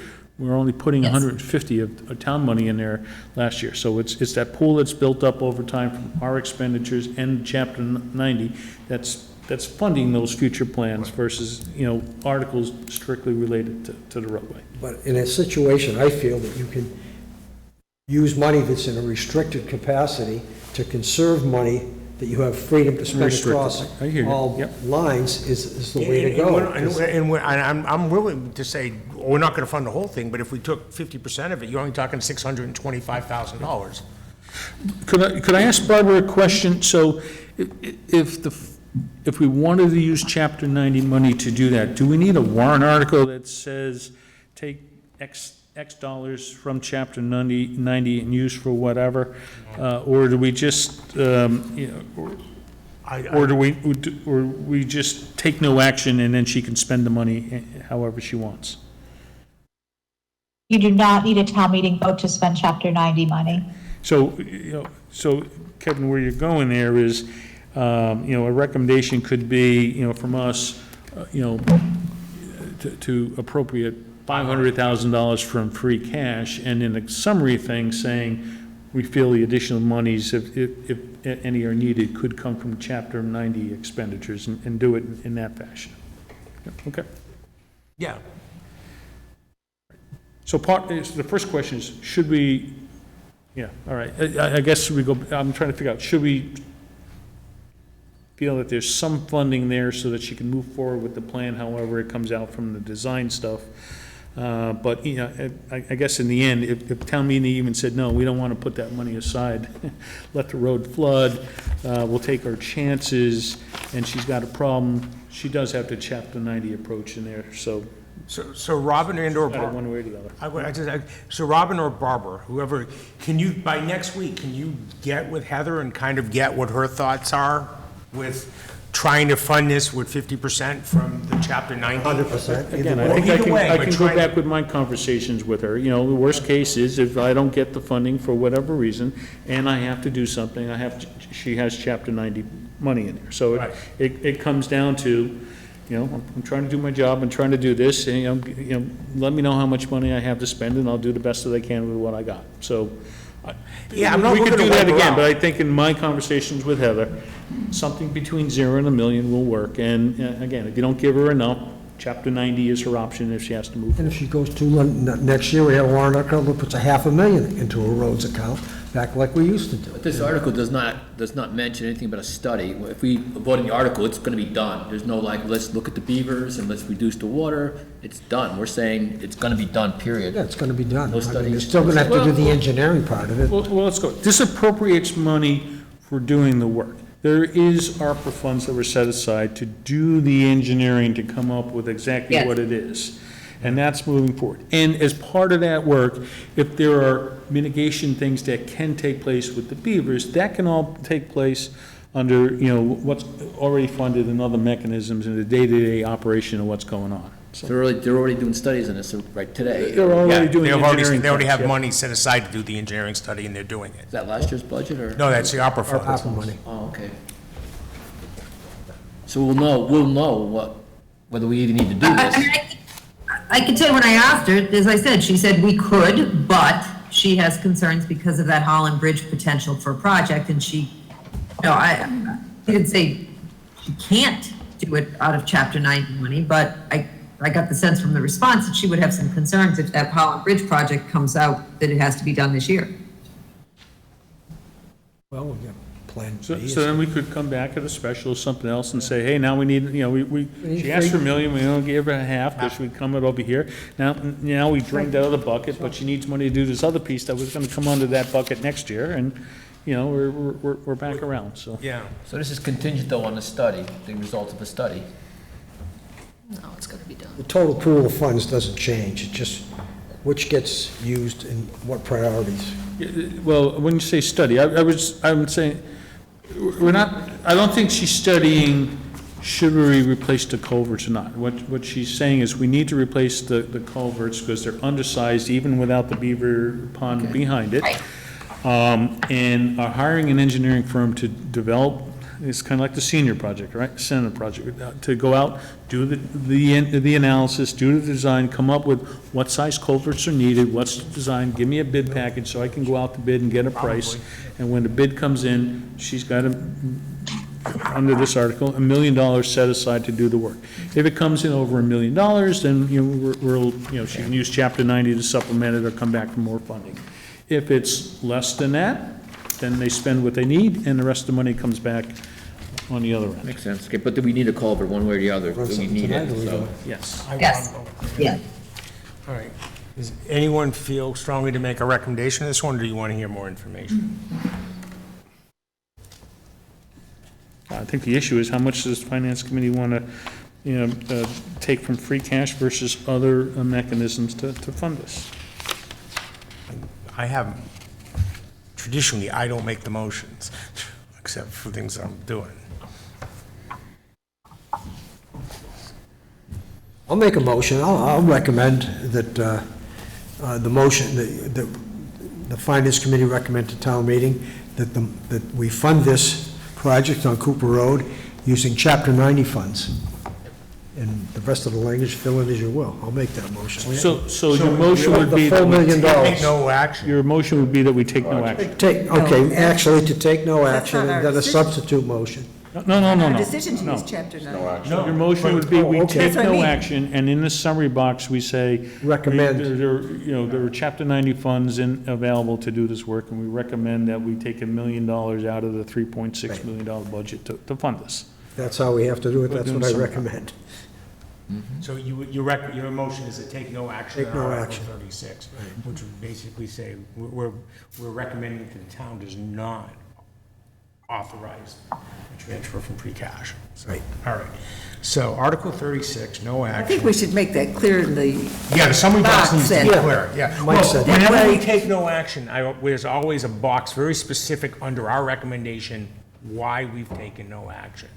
And in this case, it's because we think it would be better funded from Chapter 90 funds. okay, yeah, I mean, I think Than that needs rather to be than clear, using- rather than And then, it's like you know, we're just the ignoring the restricted problem chapter use, Chapter 9 versus the unrestricted use. of free Yeah. cash, okay. But this may not even get a second. I'll second it. Oh, Okay, so it's For the sake of- JW and KN. Restricted Chapter 90 funds versus, You gotta start somewhere.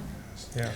So Larry, I gotta ask you for the terminology, will I be making an amended motion or a substitute motion? I'd like to throw on the table here, since we didn't take a straw vote, and to give the committee two options. I think it's a substitute. I'd offer a substitute motion, that the Finance Committee recommendation be that the town vote to transfer from free cash the sum of $500,000 to replace the Cooper Road culvert or take any action relative thereto. Yes. Okay. but that So was- you're substituting that right now? Yes. You're substituting that in place of what I just said? Yeah, so we would act on his first, and if his fails, we'd go to yours. Right, so if you want to give them 500 from free cash, just to give them something, and then the rest from Chapter 90, you would vote to support that article, that motion. If you didn't like it and you want to take no action, then vote down my substitute motion, and then we would, see where the no action motion went. Right. So the no action one, just for the record, that's Jim and Kathy, first and second.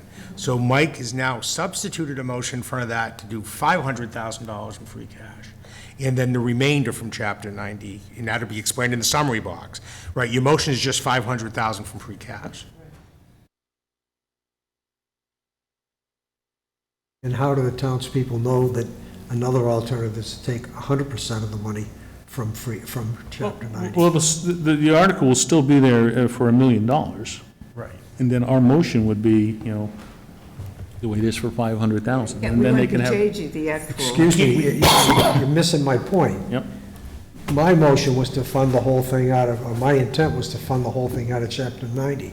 How are the people in attendance there going to know that they have that as an We alternative? have a summary box, we can explain, It's gonna be in the why summary did the box? finance committee only approve 500,000 versus $1 million? Did they think it only needed that? So if that one passes, we go back and say, we believe $1 million should come, half of it from free cash, half of it from Chapter 90. And, that's the way that summary box would be written. If the no action fails because we want it all to go to Chapter 90, then the summary box would say, there's $3.6 million in Chapter 90 funds, and we believe that, the appropriate funding mechanism is Chapter 90 money, and tell them that way. Go ahead, Larry. When there Okay, is, actually, I do have one thing. Technically, I need a second to his motion. Do I have a second to Mike's motion? Which is the 500. The 500,000? Second. Okay. Now, Larry, go ahead.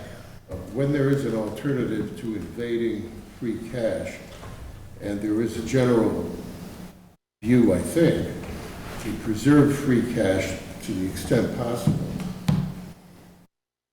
why invade at all? I'm looking at it from why deplete the Chapter 90 bucket of money when we have some control over free cash and trying to figure out what to do with it. So I think we've got plenty of free cash, and the level we're spending down to still leaves us with a fair amount of free cash to meet our targets here. So I'm more worried about spending down that thinking we got this unlimited pot of Chapter 90 money, it sounds like a lot of money, and spend that down, and then Heather has no way to deal with emergencies that come up, because Chapter 90 money's come down, the extra money we've set aside aren't there, and now we gotta go back and find a mechanism through a special, another meeting to build Still it got the back. $1 million in free cash that we didn't spend, because we took it out of Chapter Assuming 90. something else doesn't come along and we don't spend, assuming the senior center doesn't come in at $16 million, and we still want to move forward, and we have a special town meeting article, take another. So you take it out of chapter, you take it out of free cash to pay for the bridge, or pay for the road, and now you don't have it in free cash if something comes along for the senior center, because you can't take that out of Chapter 90 money. You're arguing in a circle here. I hear you. The option was there, we got two things, let's see where it goes. Joe's earlier point was persuasive, that there are limits on Chapter 90 and free cash. Well, the first word is free. I mean, there's a lot of mobility in free cash use, and there isn't in 90, but 90 is apt to this case. I just don't understand why invade free cash when there is an earmarked, I mean, it qualifies under 90. There is a logical counter to that says the same way free cash has the demands from multiple different, requests, whereas Chapter 90 has a limited. But that brings us to Kevin's point, I think it was Kevin. So if, or maybe it was Michael himself. So now we have the senior center, and it comes in high. Yeah. Can't go to, I don't think we can go to Chapter 90 for that. And we go to free cash, except, we don't have that 500,000.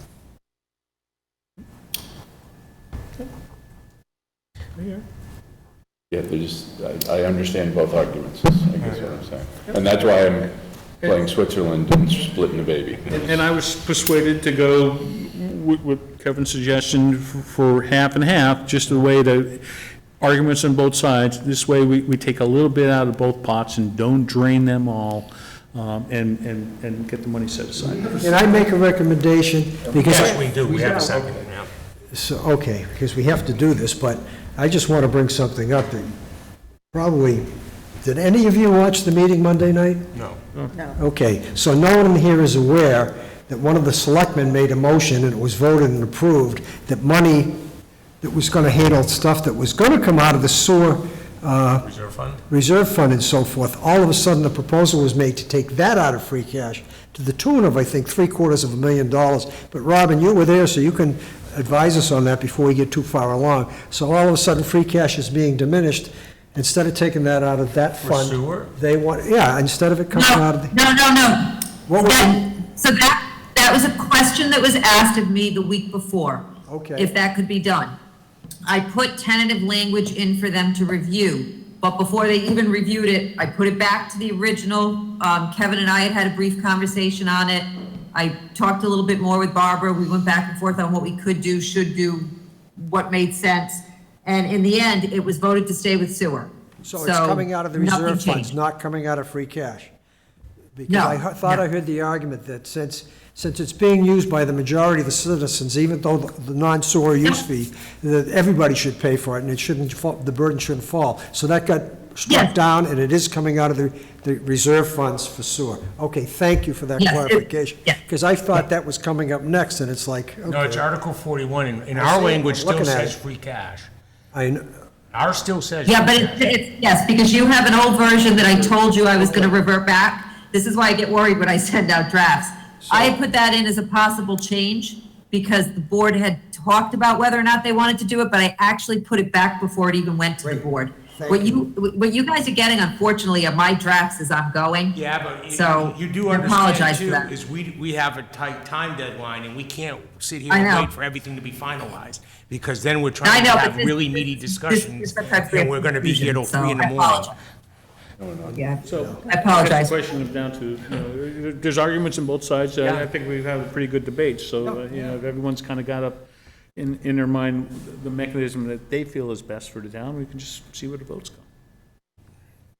Okay, so think the there's a wrong first, answer here. It's the just what is first action we're going to take is for the motion that Mike put forward and is seconded by Joe.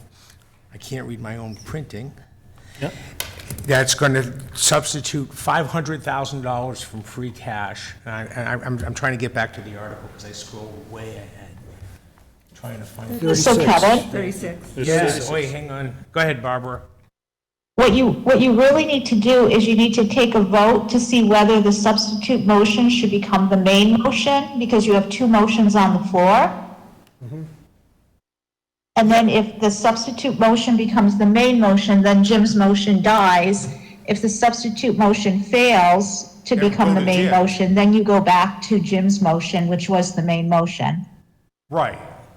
That's, I thought that was You the don't vote. automatic mechanism. You don't vote, you technically don't vote on his motion until you determine whether the substitute motion should become the main motion. Is that something I declare or we have to vote?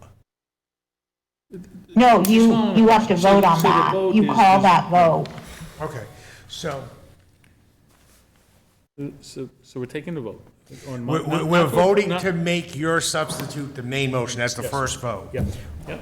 Okay. Everyone clear as mud on this? So that's taking. Is that the motion that's Mike and Joe? Yes. Joe? Yeah. Okay, so that's just the one motion that Mike made. It's the Boom. only motion. All we're doing is actually saying, is this going to become the motion we're going to vote on? This is $500,000 out of each of the two. Where this is a Half a million out $500,000. of free cash, by definition, we're telling folks the other half will come from chapter 90. Yep. Chapter 90, okay. All right, so this vote is to make Mike and Joe's motion the main motion we're going to vote on in the second action. All right, everyone got that? So all those in favor of making Mike's motion the main motion? Opposed? 4, 5, 8, opposed? So 3 to 6, the motion fails. So we're going to go, so the substitute fails, so the main motion now is Jim's motion with Kathy's motion to take no action on Article 36, which means we're going to explain that we think the entire operation should be funded from the Chapter 90 funds. Okay? And Barbara, that all made sense to you too? It did, yeah. Okay, thank you. All right. So no more questions, comments? All those in favor? Opposed? 8 to 1. Okay. Kevin? Yeah. I don't know if you want to go back. I did get more information on the bridge. I don't know if you want to go back and if it's enough for tonight that you might be able to vote it or We what already you want to voted do. it. But if you come back with additional information and would like us to... We didn't vote, we did not Didn't vote vote the that. bridge across the river? We skipped it. Oh, You the didn't vote, bridge. but I I'm mentioned sorry. I thought, information to you allow know what you I was to thinking vote. Oh, of? the- She was coming back with the Holland Bridge. She was going to I go thought back she with would say additional too. information related to No, that. different bridge. The pedestrian bridge I have information on. Okay. That makes sense. All right, so let's go back to, Which article, That was Robin? a that's like CPA 20 one, or wasn't something, it? right? Was it eight? I don't know, does any, I'm going back. I believe it was eight. Was it eight? 8? Is that far back? I think it was eight. Hold on one A second. long way back because it was being funded by the, It was That's CPA, so it had been. 8, 9, 10, It's 11. 11. Yeah. 11. Okay, so we're back to pedestrian what I- bridge. Back to the pedestrian bridge, I don't know if it's, if it's worth you taking a look at it again, but what I do have for information is, yes, it is ADA compliant. They are estimating between 500,000 and 600,000 for the cost of building after apart from the money for the engineering and the stamping. So 500,000 to 600,000, and they do not expect Concom issues. It will be similar to the bridge that crosses the river towards Westville. So that information I do have now. okay, I got that. Okay, and ADA compliant.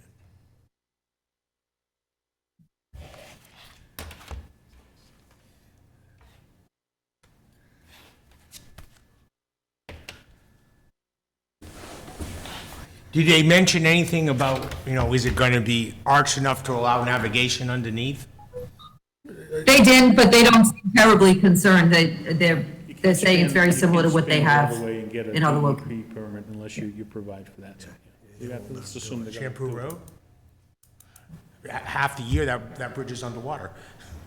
We'll go back to what was I in can place, imagine knowing- 100 years ago when we built the road. Not like it's Jeff Bezos Bridge. And I can't imagine, knowing this particular group and how interested they are in all outdoor activities, that they're gonna put something that's restrictive up. This is to encourage more outdoor use. Okay. They're gonna have to get the Army Corps' approval to put it across the waterway. It'll- They work very closely with Army Corps, the Trails Group. Yeah. Okay. Anyone have any opinions on Article 11 then? I would feel that it would be advisable that somewhere in the summary, you mentioned that it's estimated, if approved, that the cost to construct this bridge will be approximately whatever it is. 500 to 600,000. Just so people know that the 225 is only a third of what they're going to have to come up with to actually execute. 220, it's 220. Absolutely. Absolutely. I will put that in there. That makes a whole lot of sense. Okay. We made a mistake a few years ago when we voted and we approved partially to reopen the recreation area. Oh, yeah. Okay, Streeter, yeah. and we didn't know at the time that by the time we built the road to get in there, we paid $250,000 to $300,000 to clean up the beach, and then paid almost $100,000 a year to run it. Okay, all we knew was we had to put up $50,000 for a study, but we didn't know that there was another $500,000 involved to make it happen. And ever since then, I've been very, That's typically what we've done here, to give people the bigger Yeah. picture, so they know, give them the, by proving this, it's kind of like the $60,000 for conservation restriction. I don't want to eat Tell me the elephant what I'm one getting bite at. at a time. I want to know what the whole thing is. Okay. Okay. Any other questions or comments related to Article 11? I'll be willing to entertain a motion on Article 11. I'll make the motion. Okay. To prove it is written? Yes. Do I have a second to Jim's motion? Oh, I'm sorry. Oh, okay, Joe. Any further questions or comments on Article 11? All those in favor? All right, opposed? 7-2. All right. No, with the amendment that's gonna say, with the. Yeah, that goes in the summary box, In the yeah. summary box, yeah. Typically, we read those and make sure they're right as we go through the articles. We're getting through it quickly, but maybe the last night, we need to go back and take a Oh, look. we're definitely gonna need to rewrite them and make sure they're Control the summary there. boxes at the end of the Do I add in my minutes who the opposition votes were? Yeah, yeah, So it was Mike. Mike and Ken, yep. Yeah, because that comes important if we ever Yeah. want to Okay. have someone say, I would like to reconsider something, because only the people on the positive side can reconsider. Thank you for asking. So where were we? We were. 37 Falls Road. Okay. So Article 37 is pretty much the same thing as Article 36, except in a different location. And for a quarter of the price. Well, yeah. What is the location on Falls Road? Because part of Falls Road is a private road. It is the public portion. Okay. So the upper portion. Yeah, I did confirm that because that question had come up, I think, with the board too. It's the public road. It's in Walker Pond. Oh, Walker Pond. Okay, I'm thinking of something else. That's how I know that part of Yeah, it's okay, 'cause private. Okay. So I'll go through the old debate of how much from free cash versus Chapter 90. Well, and I started off by making a motion that we recommend town meeting approve the article as written. I'll second that. Okay. Prove is written. That's Mike and Jim. So is this just because it's 6 figures instead of 7? It's like it. Because it's One small amount of money, you know, again, trying to work from two pots of money and strike a balance. No, I was asking, well, Jim was, adamant the other way, and I'm, okay. I think he doesn't want to dig too deep in the pot. It's okay. I mean, it's understandable. I was trying to think the same thing when we replaced it. I saw that there was another one coming up with another culvert coming up. And, you know, we go from 3.2 to 2.2, and this would put us under 2. Well, no, we went from 3.6 minus 1 million is 2.6, and this would put us down to 2.45. but I- Maybe. No, No, I- I'm kidding. I'm actually I'm okay with that, too. I mean, 2.6 seems like a So- reasonable but amount. Again, hang on. Yep. And I think, and Robert was saying it's about a $500,000 program this year. So we only have $179,000 left in the bank. We've got 150 raise and appropriate. So some of that 3.6 is to fund the regular road repair stuff we got coming up this year. Right. And that's part of where that money is to come down. So, Yeah, no, I got you. I'm not opposed to this motion. I know, huh? Yeah. No, I'm just waiting for your Okay. call the vote. Oh, that's true. I got a first and a second. Any further discussion? All those in favor? All those opposed? 8-1. All right, Article 37 passes. Oh, I should put, you know what? I think it was written up here and I need to put no action.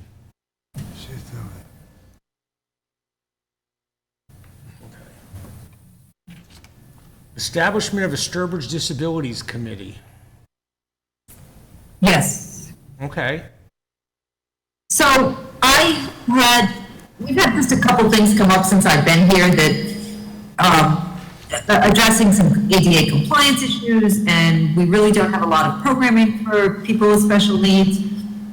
And so I had a few people that I just pulled together informally, residents, who had brought things up to me or shown an interest.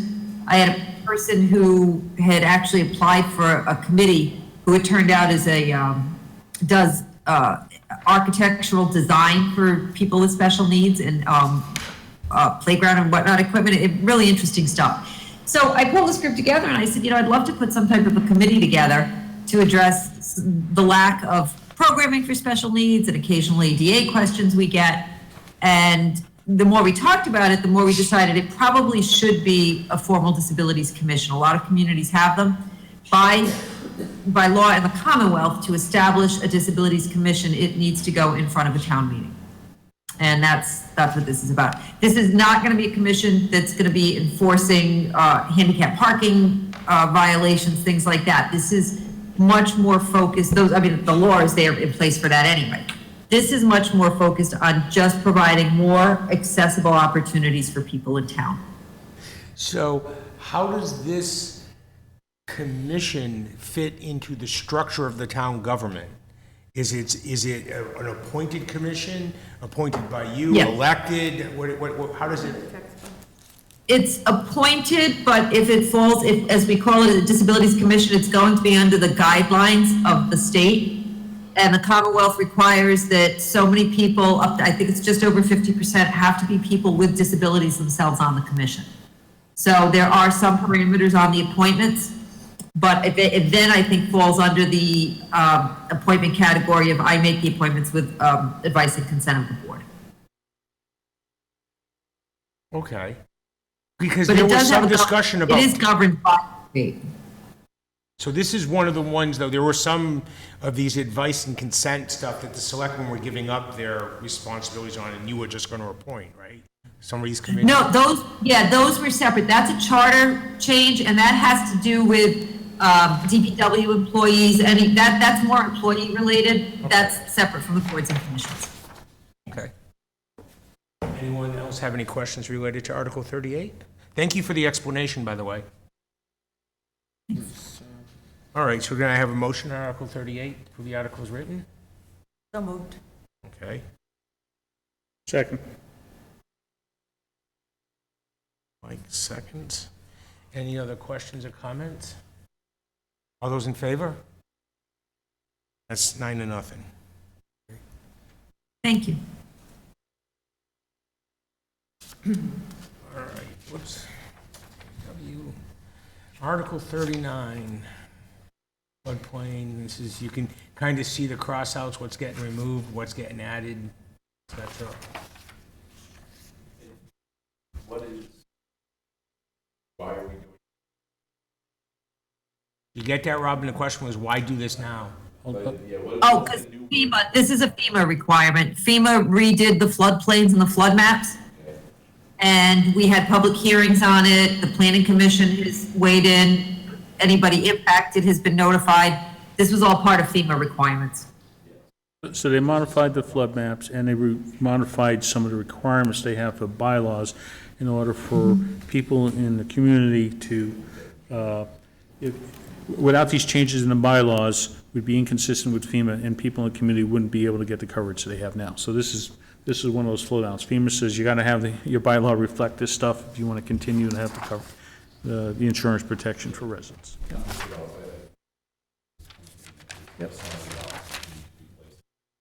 Yeah. Okay. Second. Joe, did I hear you right? You said we're gonna have a summary box to, yeah, We need to have one. yes, to explain that, yeah. Yeah. I think Robin's in the process of actually taking the first draft of those. Yes. And Mike, you seconded, correct? Did. Yeah, so Joe and Mike, any other questions or comments related to Article 39? All those in favor? Okay. Is the That's typo 9-0. in the title been What's that? amendment? There's not two M's Two M's an amendment, yeah. at the beginning? Okay. All right. Almost How like many I of these have typed we it. got left? I don't know, sometimes I catch things like that, sometimes I don't. 40. I have the habit of leaving out prepositions. Sometimes they just jump out of the We air. have some of the Sometimes you STM. put it in this one.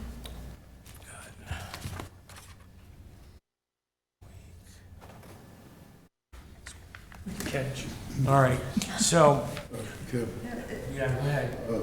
On you see 'em and 30, sometimes you- well, on the disabilities, you'll Yeah. notice that the article caption says commission. Yeah. The current text box says committee. Oh, Yeah, so Larry, I did catch that. I just have to catch up with Robin to give her some of the corrections that I saw. So your next copy should be cleaned up with some of that stuff. Oh, good, thank you. You're welcome. So what I'm trying to figure out here is, right, we've got however many more pages of articles tonight to deal with here. We still have 2 or 3 to deal with the special town meeting warrant. And next week, the Charter Review Committee is coming in to talk to us about, that charter change article, and they'll be here at 7:05. And that's the only people I know on the agenda right now who's coming to talk to us. So, other than Robert and Barbara, who have vested interests, and I'm glad to help assist make this thing run smoothly. So do you want to continue going, or do you want to just have it to next week? Because it's already 9:30. And unfortunately, you're not here. I'm okay with that. Anyone else? What was that? I didn't hear it. He suggested we adjourn. I make a motion. No, we're not there yet. We've got other things to do before that. Oh, yeah? Yeah. Okay. Okay, so we'll stop here and we'll move forward with by this time next week, Robin, I'm gonna knock on wood here, but I'm gonna try and hold your feet to the fire that we're gonna have the newest, latest, greatest, selectmen-approved, everything warrants. Yeah, it should be now that the selectmen have gone through it, because then I will also, the only thing you will not have at that point is the change on the capital, because I will not have been able to put that in front of them yet. Okay. That's understandable. All right, so we'll skip the special town meeting, we'll deal with those next time. Report of the Finance Committee, I mean, that front part's gonna be done. I know Larry's tracking some of the issues for your consideration. I mean, I asked him if he could have something for next week so we can kind of put thoughts out there, if anyone's got some strong opinions on doing things and writing up some topics. We don't have any meeting minutes, right? Lisa, okay, great. I thought I saw that. I kind of covered the new business with that unsolicited mail, so everyone's seen that. Old business, I'm going a little out of order. New business? Okay, Mr. McGlone, it's time for you to do your thing. Oh, make a motion to adjourn. There you go. We have a second. All those in favor? Aye.